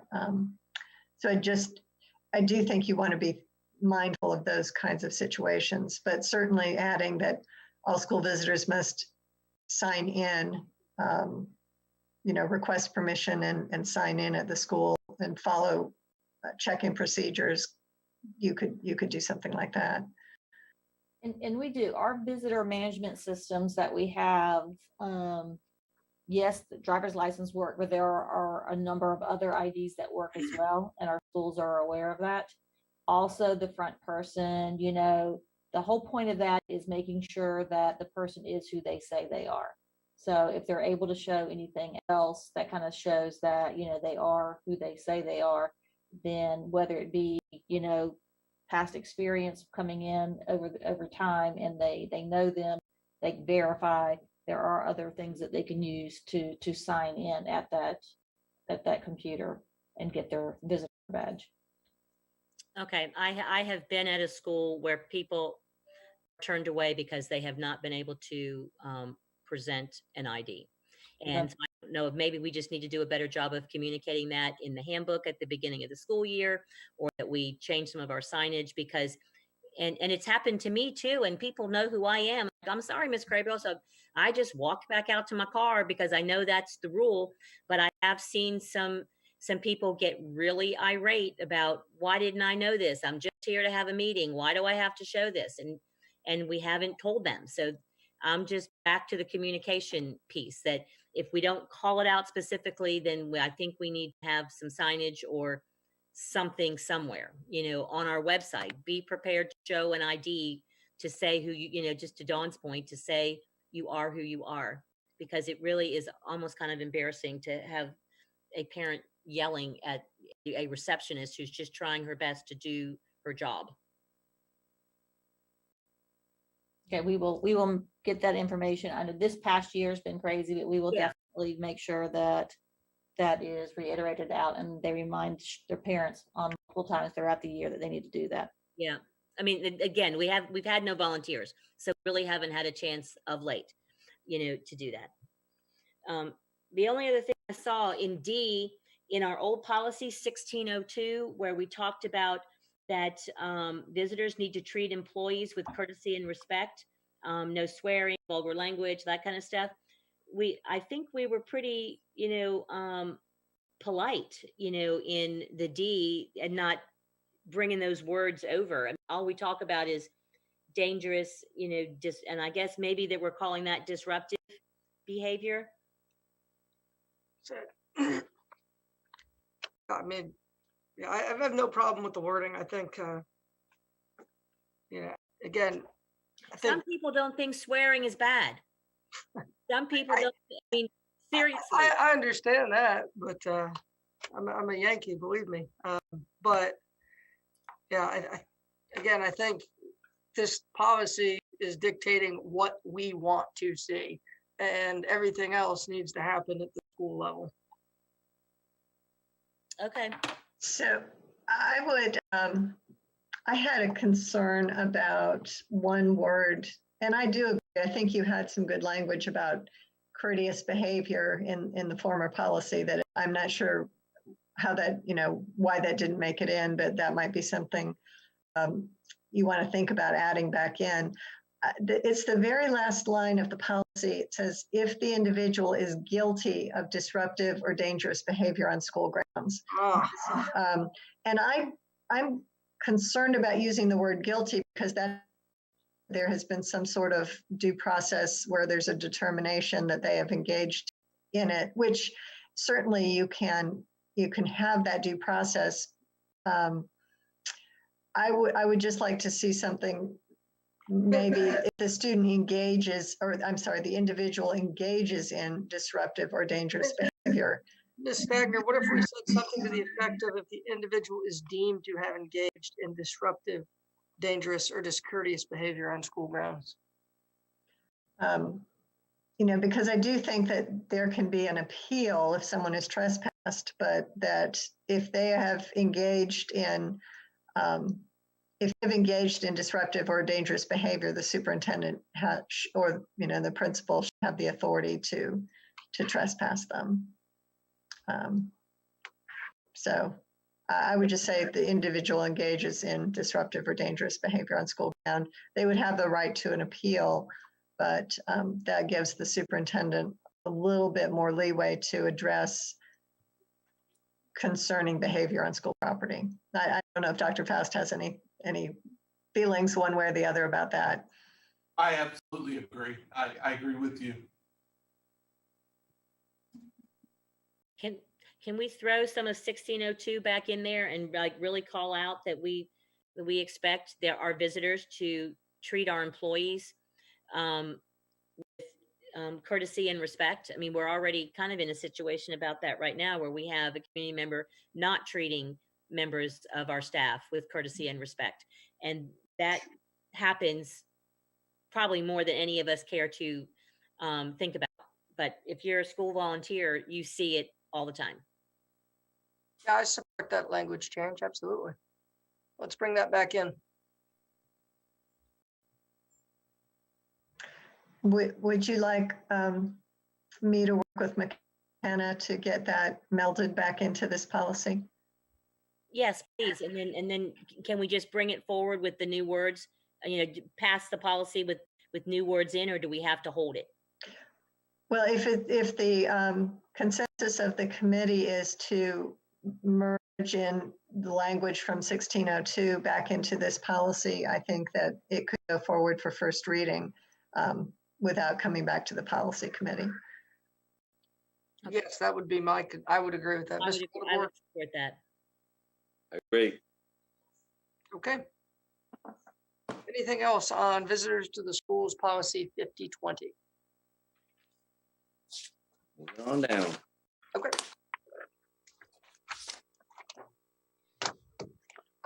We're on to registered sex offenders. This is covered clearly under general statute. I had nothing to add. 5022. Did anybody else have anything to add here? I did in section C, number 2, where it says about voters. The voter must notify the principal that he or she is on campus, and he must remain at all times in the portion of the school. In McKenna's notes to us for consideration, it says the board could decide to require the voter to be under the supervision of school personnel at all times, and I would like to see that, especially if we are ever having voting when school is in session. I would agree 100%. I think that is super important. We want to keep our students safe. So I would absolutely agree with that 100%.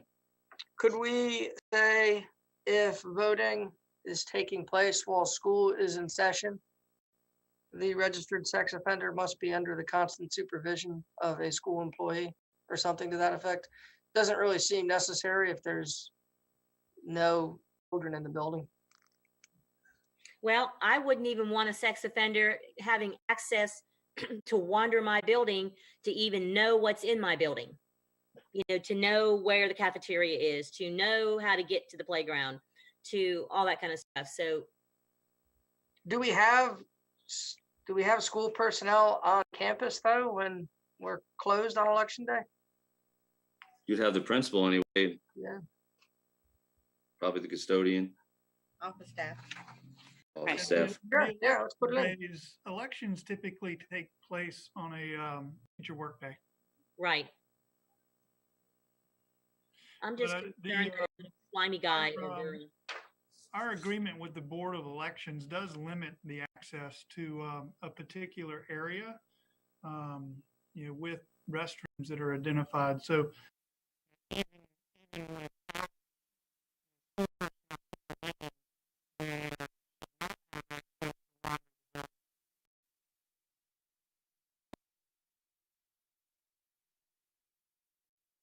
That policed, police is not the right word. Is that? I think probably a sex offender coming to the school to vote is probably not happening a lot. But it could. Yeah, again, I mean, I'm comfortable with either way, but it's fine. Well, McKenna said that we could decide, and I would rather decide to do it. But I will certainly take under advisement what you and Pete have to say. As I said, I think we need to make it as safe for, everybody involved, students, even if students aren't there, we also don't want to get in a situation, sometimes things come up where we have to vote with students, involved in the school. So let's go ahead and protect the kids and, I think that anytime that they're on, the regular policy says about, which we're going to get to, or we're getting to, I think we need to have them supervised at all times. Fine. If we can do that with the board, I know the board of election has a lot of power, so we don't want to supersede their authority, but I think that's a good idea. It's fine with me. So there also is a statement that McKenna gave us. It's the last sentence of her paragraph on the correlation table, where it says the board could choose to add an explicit provision into this policy stating that there shall be no special permission given by the board, the superintendent, or any principal in the school system for a person subject to the GS 14-208 to be on school grounds or attend events or activities in violation of this policy. So I'm guessing that probably, I don't know where that goes, except maybe, I'm not certain what section that goes in. Like maybe if it's a parent who's a sex offender and he wants to come watch his kid or her kid do something, is that what that applies to, Deborah? I'm going to have to look at that statute, although McKenna may have an answer more quickly since she drafted that one.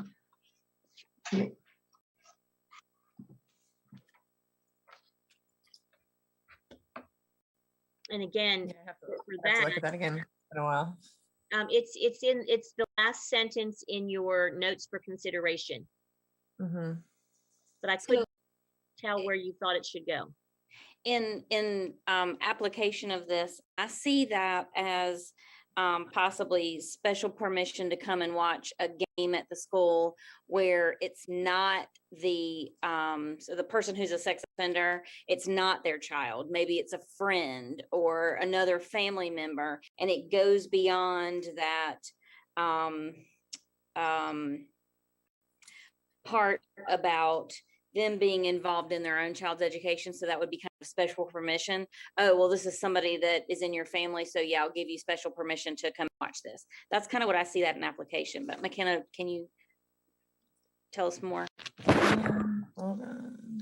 Yeah. I'm having a little bit of heartburn about that, just because again, if even if it's a family friend, mistakes can be made there, and it's an opportunity for a person who's done it once before to have a chance to look at our facilities and eye our students. So I would imagine any child sex offender would be barred, period. But there's a difference between a registered sex offender and a child sex offender. And Yeah, I and trust our administration to decide if somebody, was convicted of a crime 45 years ago, has been rehabilitated, to make those decisions. But Well, I mean, I think it depends on if they're still on the sex offender registry. But this one, keep in mind, the statement says there shall be no special permission given by the board.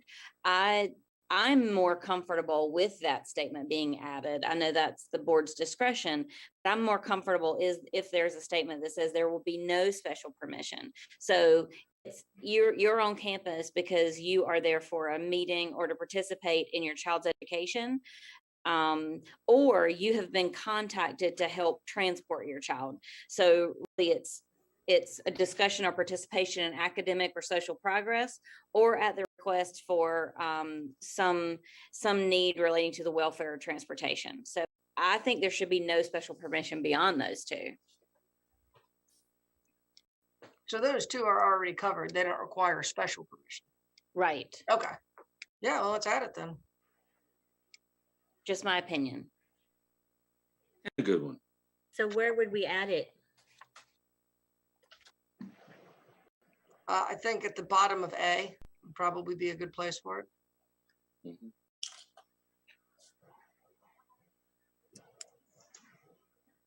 Okay, that sounds good. Anything else on this one? All right, policy 5022 on for first reading at the June board meeting. The June board meeting will be filled with policies for first reading. Now I lost my paper. I had nothing on policy 5024, emergency epinephrine auto injector devices. This And I one did not is either. aligned to general statute. And I don't have any comments. So policy 6125 we're getting to, right? 6127. No, this policy is referring to 6125. Oh, I gotcha. Yeah, I gotcha. Yes.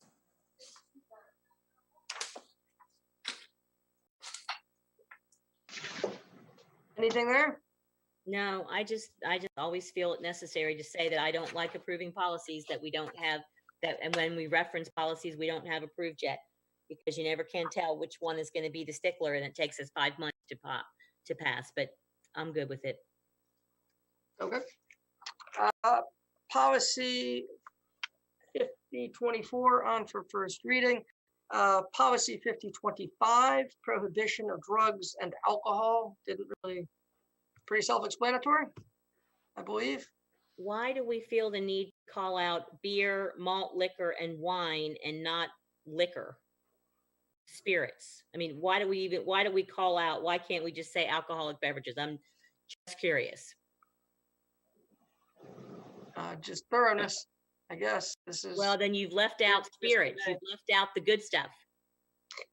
alcoholic beverages including doesn't prohibit anything else. It just is including beer, malt liquor, and wine. Okay, I just kind of dumb. And you could either make it more inclusive or out and just say alcoholic beverages. I mean, this would be options as well. I'm not sure why it's not listing everything. Here in the first place, I mean, alcoholic beverages are alcoholic beverages, whether you have a 2%, 3% drink, or you've got, the high test. But I'll leave. I mean, I'm not going to fight on it and make us go any longer in the discussion. I just thought it was an interesting in the weeds discussion that we didn't have to have. But Does there need to be anything on here about how they leave in terms of safely leaving? oh, you mean like somebody is, yeah, because they're intoxicated. What do we do with them? Like, how do we get them out of there? Right, we ask them to leave, but we certainly don't want them to jump in a car and drive off. So I'm just curious about that. Any person who possesses, consumes, uses, or appears to be under the influence of alcoholic beverages or drugs will be asked to leave the school property or event immediately. Yeah. Right, I agree. I think we should have some, or according to some policy that we state, or some procedures and protocols, or maybe the SRO makes that determination. Would it be okay to just add, will be asked to safely leave the school property? What happens if they can't? Then they're stuck on our school property? We help them. This happens. Okay, I'm sure it does. Yeah, you asked, yes, that's fine. Got that covered. Mm-hmm.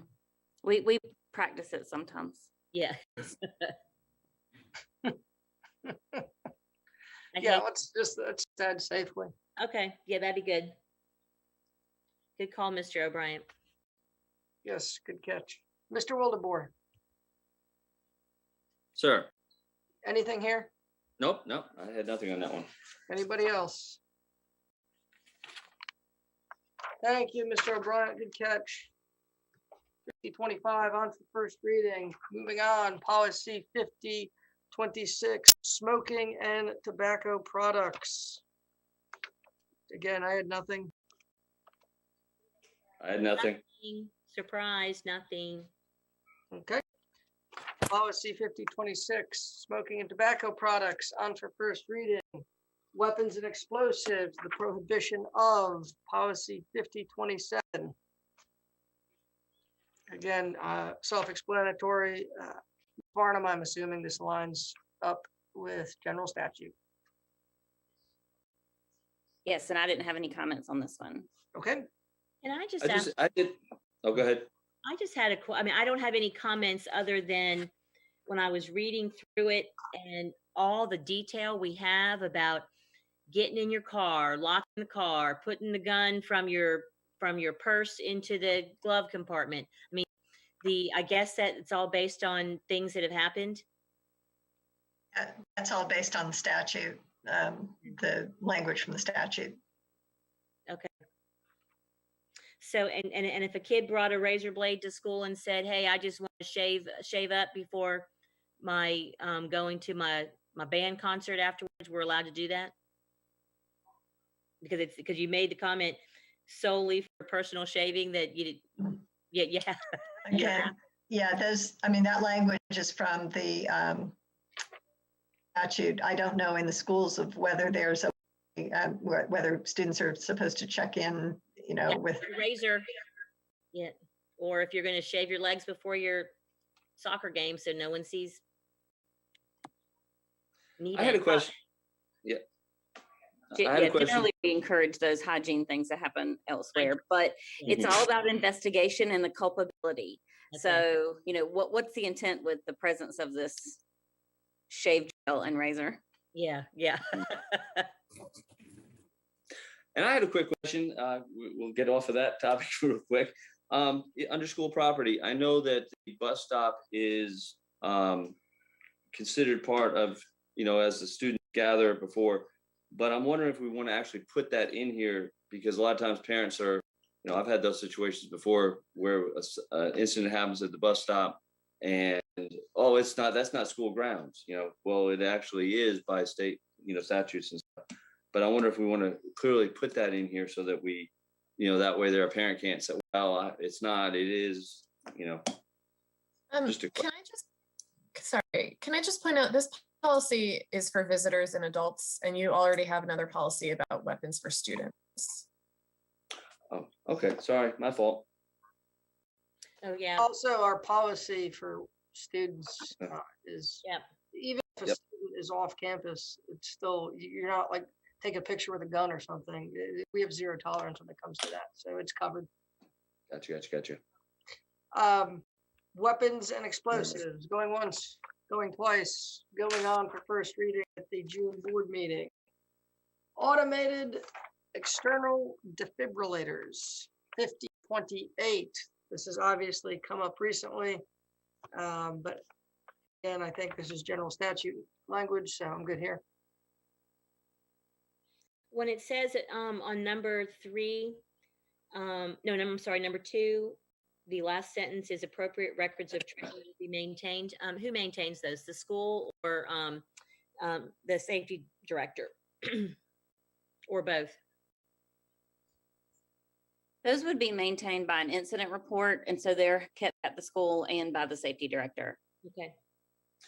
And I had a question, not that we need to change any words here, but I know, like for the incident the other day, the AEDs are typically inside the building.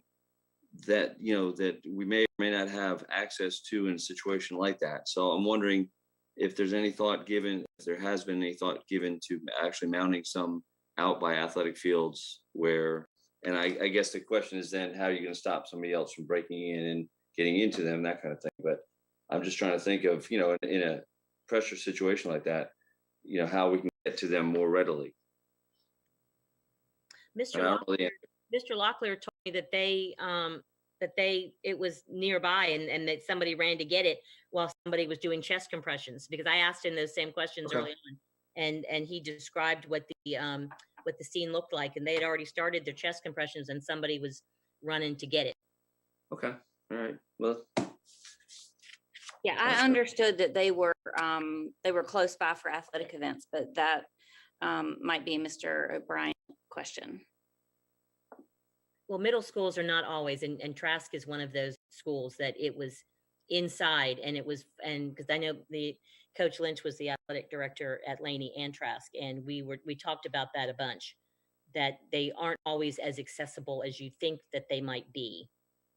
Yeah, I think Mr. Wildeboer brings up a good question. Had this been on a Saturday or a Sunday, I don't know that this AED would have been readily available. Now, our athletic trainers, they have a portable that they take with them, but that's for high school.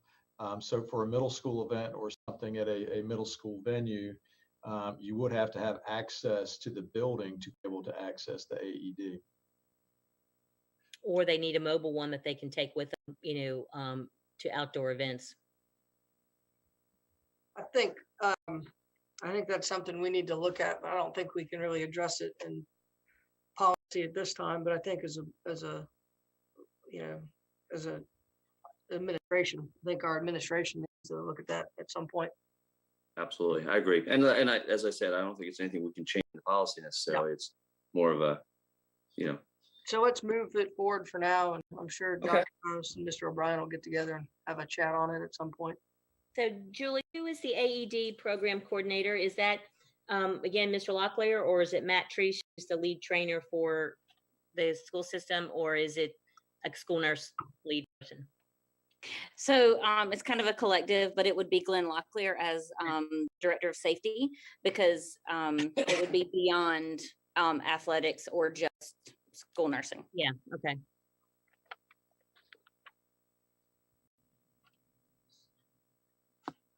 Okay, are we good? Yeah. All right, moving the AED policy 50284 to the board for first reading. 5030, community use of facilities. I had just a couple here. First off, I think it's great that on page 2, the fees are not going to be charged. None. I like that. That's awesome. Then on the next page in C, the third paragraph down, Brogdon Hall may be only used for athletic events that do not require modifications to the facility.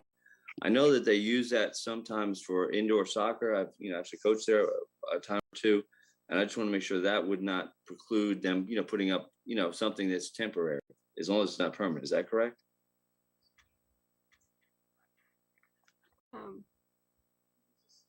I'm not sure who could speak to that.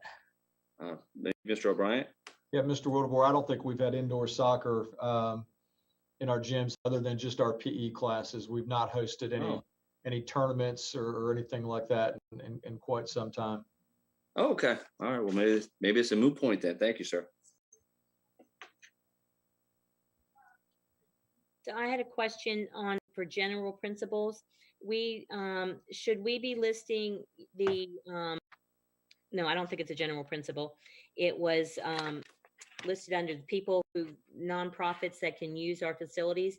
We don't have anywhere in there religious groups. I mean, and don't we, or have we not, let some of our churches use our facility?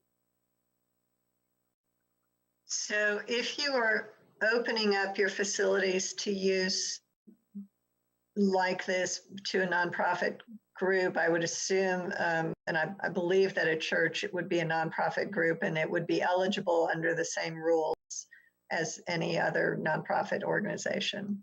So would that fit in on number 5, where it says all other nonprofit groups? Correct. Okay. So then I had another question then. What about like the movie industry? They're a for-profit group, so they might be a user category. And I know that in McKenna's list, she said that we can allow for-profit groups to be listed. So the movie industry came to mind because we have used our schools for them on occasion and made some good money doing that. I was going to point that out, Ms. Crable, that you don't have that as an option, but it could be added. I think we should add it, because we can, we're not, and because we've had a chance to use that before. I'd like to add that several years ago, the county and city both requested that we allow that. So that is something that I would imagine they would want us to do that still. Yeah. So where do we add that in the fee, in the priority fee structure? Because we'd have to have a separate fee for them, I'm sure. Yeah, you delete the sentence at the beginning of A that says for-profit groups are not permitted to use school facilities. And then you can add a category 6 for-profit groups. And then what do you want to put for fees? Well, I guess Eddie would have to come, or Mary Hazel would have to come up with that is. I'm sure that's Eddie. A lot. Yeah. Well, just like you could put the same as you have for the other nonprofits, rental, kitchen, utility, custodial, and supervisory fees will be charged. That's correct. We do have, our fee structure does allow for-profit groups as well as nonprofit. They're different fee structures. And in our fee structure schedule, we are not charging the movie theater or movie companies for the use of the facility. We would only charge them for custodial fee if a custodian was required to be there. And don't they oftentimes like upgrade our school facility, like do some painting and making our landscaping look good to help with the photo shoot? They have whatever improvements that they would do to the facility that, for their purposes, they typically ask us if they want to leave them or return the facility back to the original condition. Unpainted. Okay. So do you want it to be for-profit groups or do you want it to be very specific to the movie industry? Well, we currently do allow for-profit groups. Okay. Yeah, then I would just go ahead and make a separate category for that because then we can decide how it works out, right? But then it will be, they may be charged all of these different things because the movies, for instance, are not being charged rental fees, correct? But they would be charged custodial. So we can just, so we can just say maybe charged. But are your all other nonprofit groups, that says rental, kitchen, custodial, utility, and supervisory fees will be charged. Should that be may or will? Are they all being charged? They are. We just have a different fee schedule for nonprofit versus for-profit. Okay. And the parent support organizations don't have to pay. Correct. So Eddie, when did we change that even the parent support organizations don't have to pay for the custodian or the cafeteria, the new child nutrition manager if we use the kitchen? I thought we had to pay for those.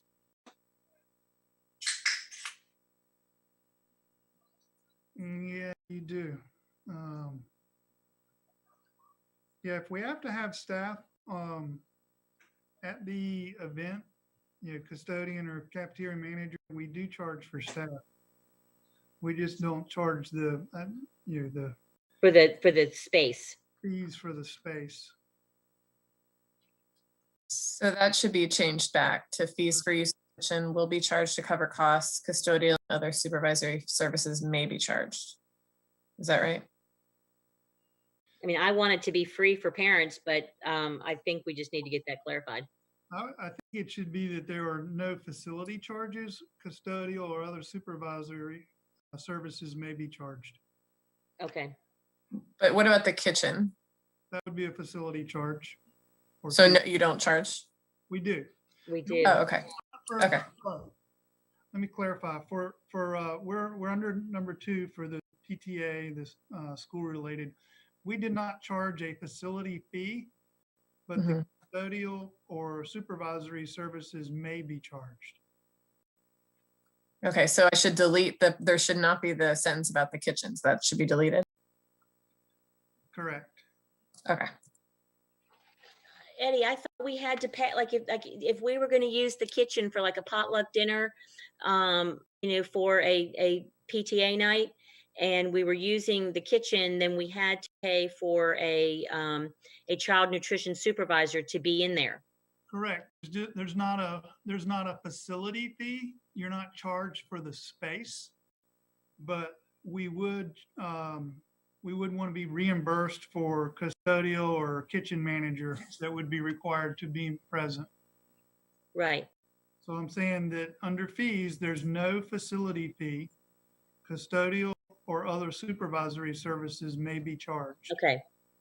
And the only reason it's may is, depending on the school, we may have custodians that are present during their normal work hours. And in that case, we wouldn't charge for that. Right. But in the evenings, you're probably not going to have that's not a child nutrition regular work hour. Right. Okay. So under E, where it says facility use agreements, when we're talking about an agreement that spans more than 1 year must be approved in advance by the board. Even if it was longer than a year, would you not make them renew annually? You may enter into use agreement that is, with another governmental unit, for example, to use. And Eddie, jump in if I'm getting this wrong, but I'm talking about what I've done in other districts. Is you may have a joint use agreement for an athletic field that extends over, 2 or 3 year period. It may involve improvements to the facilities that the different governmental entities agree to, and so you could have a 5 or 10 year ongoing agreement that wouldn't be brought back every year. It doesn't mean you couldn't enter into agreements that would come back every year, but there may be circumstances when that's not not in the best interest or not what the parties want to do. So does DC Virgo fall into that category? Yeah, most uses like that are in a separate lease agreement and don't fall under the typical facility use agreement. This policy tends to focus on the short term, and I'm trying to think of, I don't know of any facility use agreement that did last longer than a year. DC Virgo and other lease agreements are typically a separate agreement that goes to the board for approval. And would that be like the policy 9400, sale, disposal, and lease of board-owned real property? Yes. Okay. All right, and then one last point of clarification that sometimes gets sticky under letter G, use of outdoor school facilities by the general public. So playgrounds always come to mind that, can schools lock their gates so that they can't have the general public playing on their playgrounds?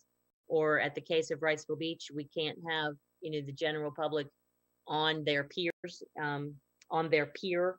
So how do we address that? Because it doesn't say, it says you're allowed to go and play on the playgrounds, but what about, if they're locked? Is the general community allowed to play on school playgrounds? Yes. So Go ahead. Under statute, school systems are authorized to make their outdoor facilities and encouraged to make their outdoor facilities available to the community for use. So playgrounds and tennis courts and things like that, but they're not required to. So that's a policy decision of the board about whether you want to make certain want to make your facilities available or not. So do we need to state that here in this policy that we are going to allow it or that we're not going to allow it? Or playgrounds are different than perhaps tennis courts because they take more maintenance or? So the way it's currently written, it says that the outdoor facilities will be open to limited use in accordance with rules established by the superintendent. So this is leaving it up to the superintendent, but you can be more specific as to what you want to do in here if you want to add something. Well, what does the superintendent feel like doing? Locking our playgrounds or not locking our playgrounds? I mean, it is kind of gross to have kids like sliding around in dog poop because we have terrible community neighbors, or having to pick up, beer cans, and other stuff from our playgrounds. But they are nice for people who live near a school to be able to play on the playground. Well, I can at least speak.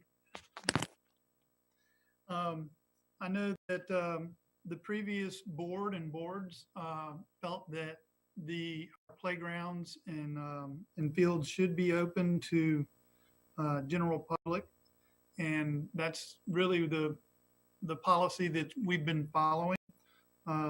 We may limit that access if there's maintenance going on, if there's something that for some reason we would have to close those fields for safety. But in general, it would be open for general public use. Like playgrounds. The Correct.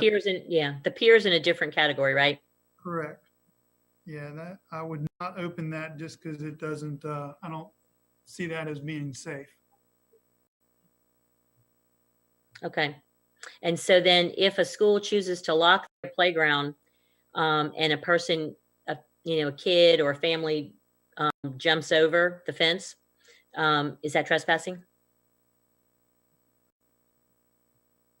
Well, it would be trespassing if it is, they're not allowed to be on there in violation of the rules established by the superintendent or designee. So the superintendent or designee is, these facilities are going to be locked at these times and someone, jumps over a fence and they're not supposed to be there, that would be trespassing.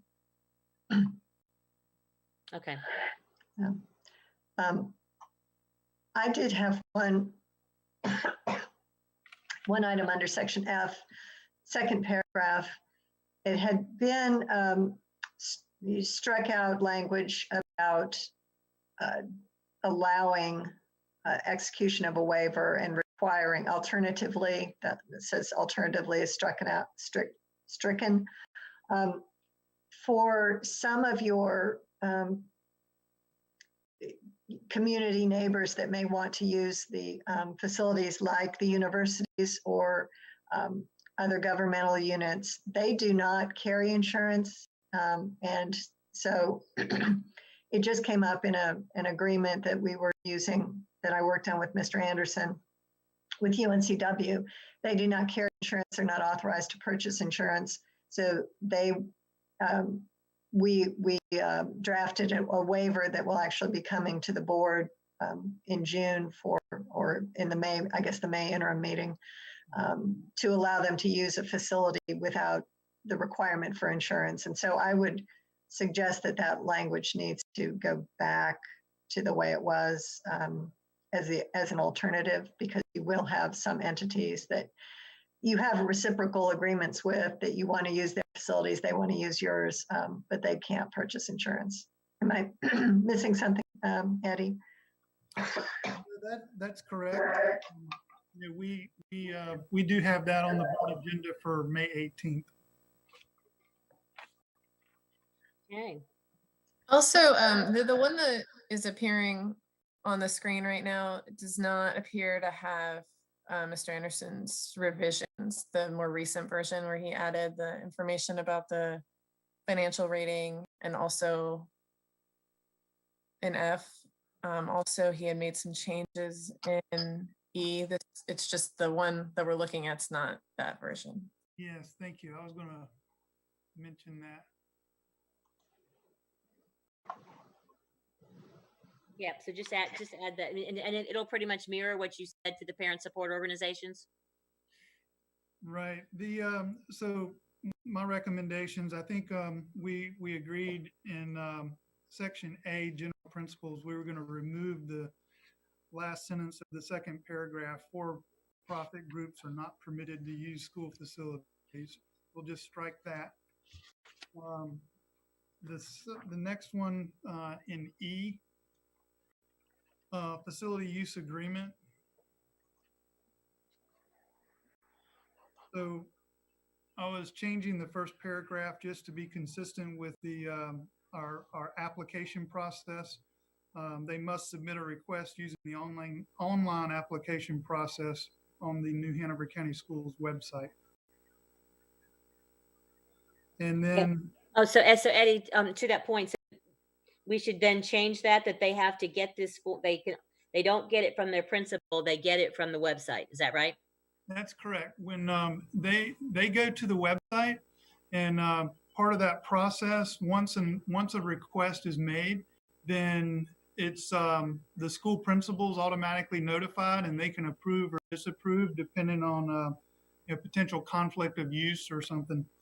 So the principal does have input, but, it's really, one-stop shopping for the, for the customer or whoever's requesting the use.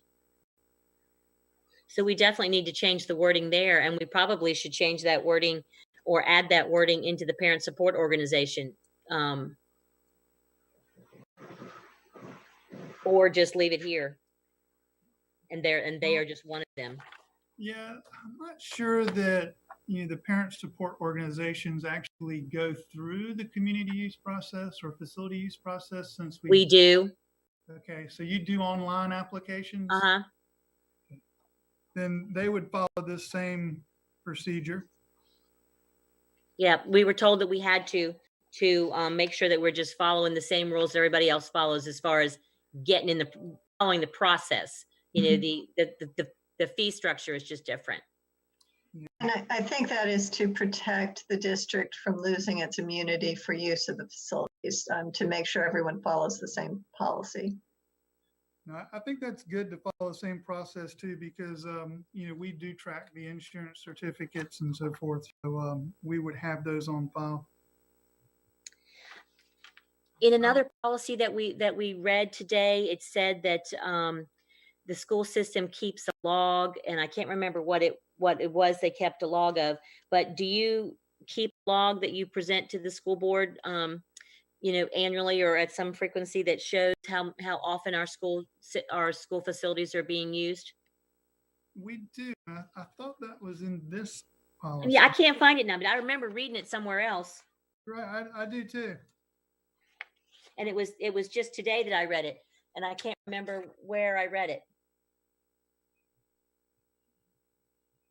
But maybe we should have that words in here too, that you keep a log. It's there. It's under section E. Yeah.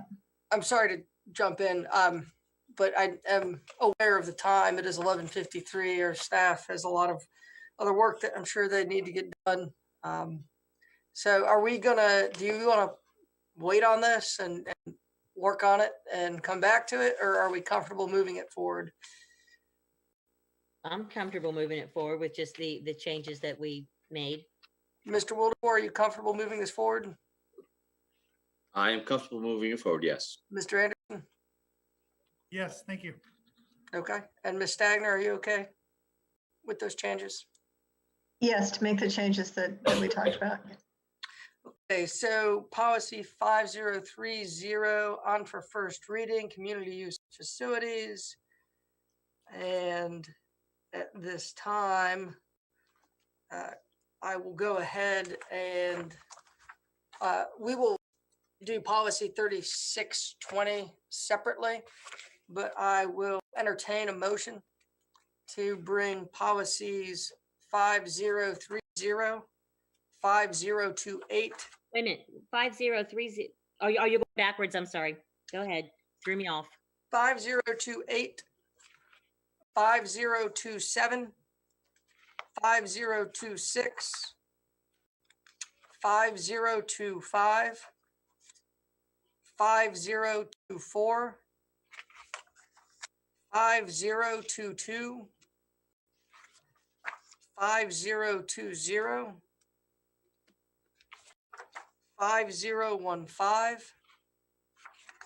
5010, and 5000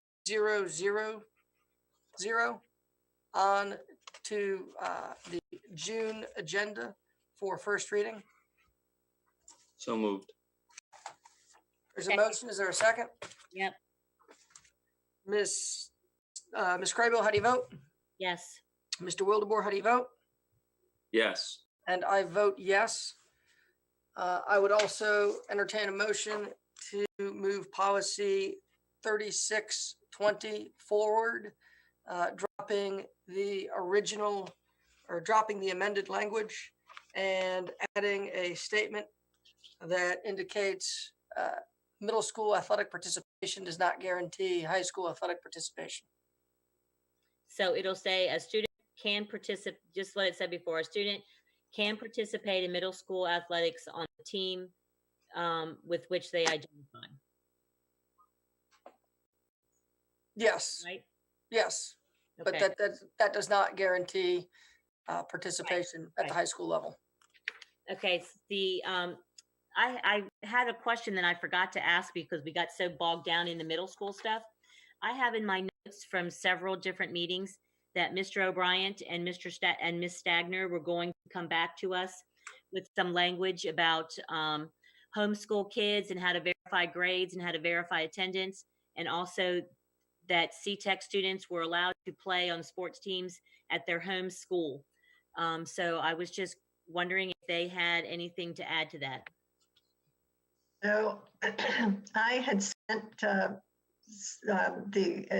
Mr. O'Brien and others, I think, some examples of some language. I don't know that they had decided on anything or gotten back. I don't have anything final, so I hadn't heard back. I'm not sure if they've had a chance to look at any of that. Mr. O'Brien, what do you have? Yes, sir. We've actually met on 2 occasions, Julie and I, regarding this. And we have looked at the policies that have been provided, and we have landed on one and have added some language to it. So we just need to follow up with Ms. Stagner, but we're actually pretty close on having that work completed. Good. So do we hold this policy till we get that in, or do we come back and revisit it? Because I think that those are 2 important aspects to this policy.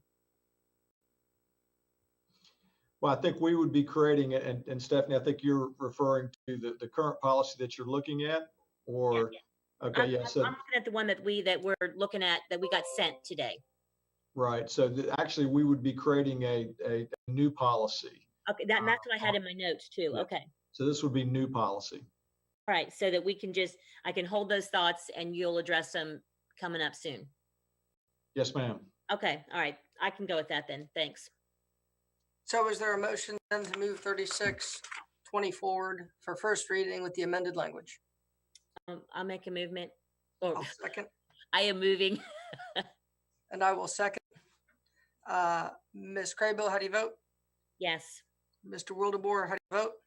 No. And I will vote yes. Policy 3620 on for the June regular board meeting. Okay, so I will adjourn this meeting, but I believe Dr. Faust needs myself, Ms. Craybill, and Dr. Faust, Ms. Stagner, you said? Sure, Ms. Stagner. Awesome. That'd be good. Okay, need us to stay on the call just for a minute. To the principal's office. But we can adjourn if there is a motion, unless you guys I want to. motion to leave. Okay. Is there a Adjourn. second? Second. All right, there's a motion and a second. Any discussion? Hearing none. Ms. Craybill, how do you vote? Yes. Mr. Wildebohr, how do you vote? Yes. And I will also vote yes. We are adjourned. Thank you, everybody, for all your work. Thank you.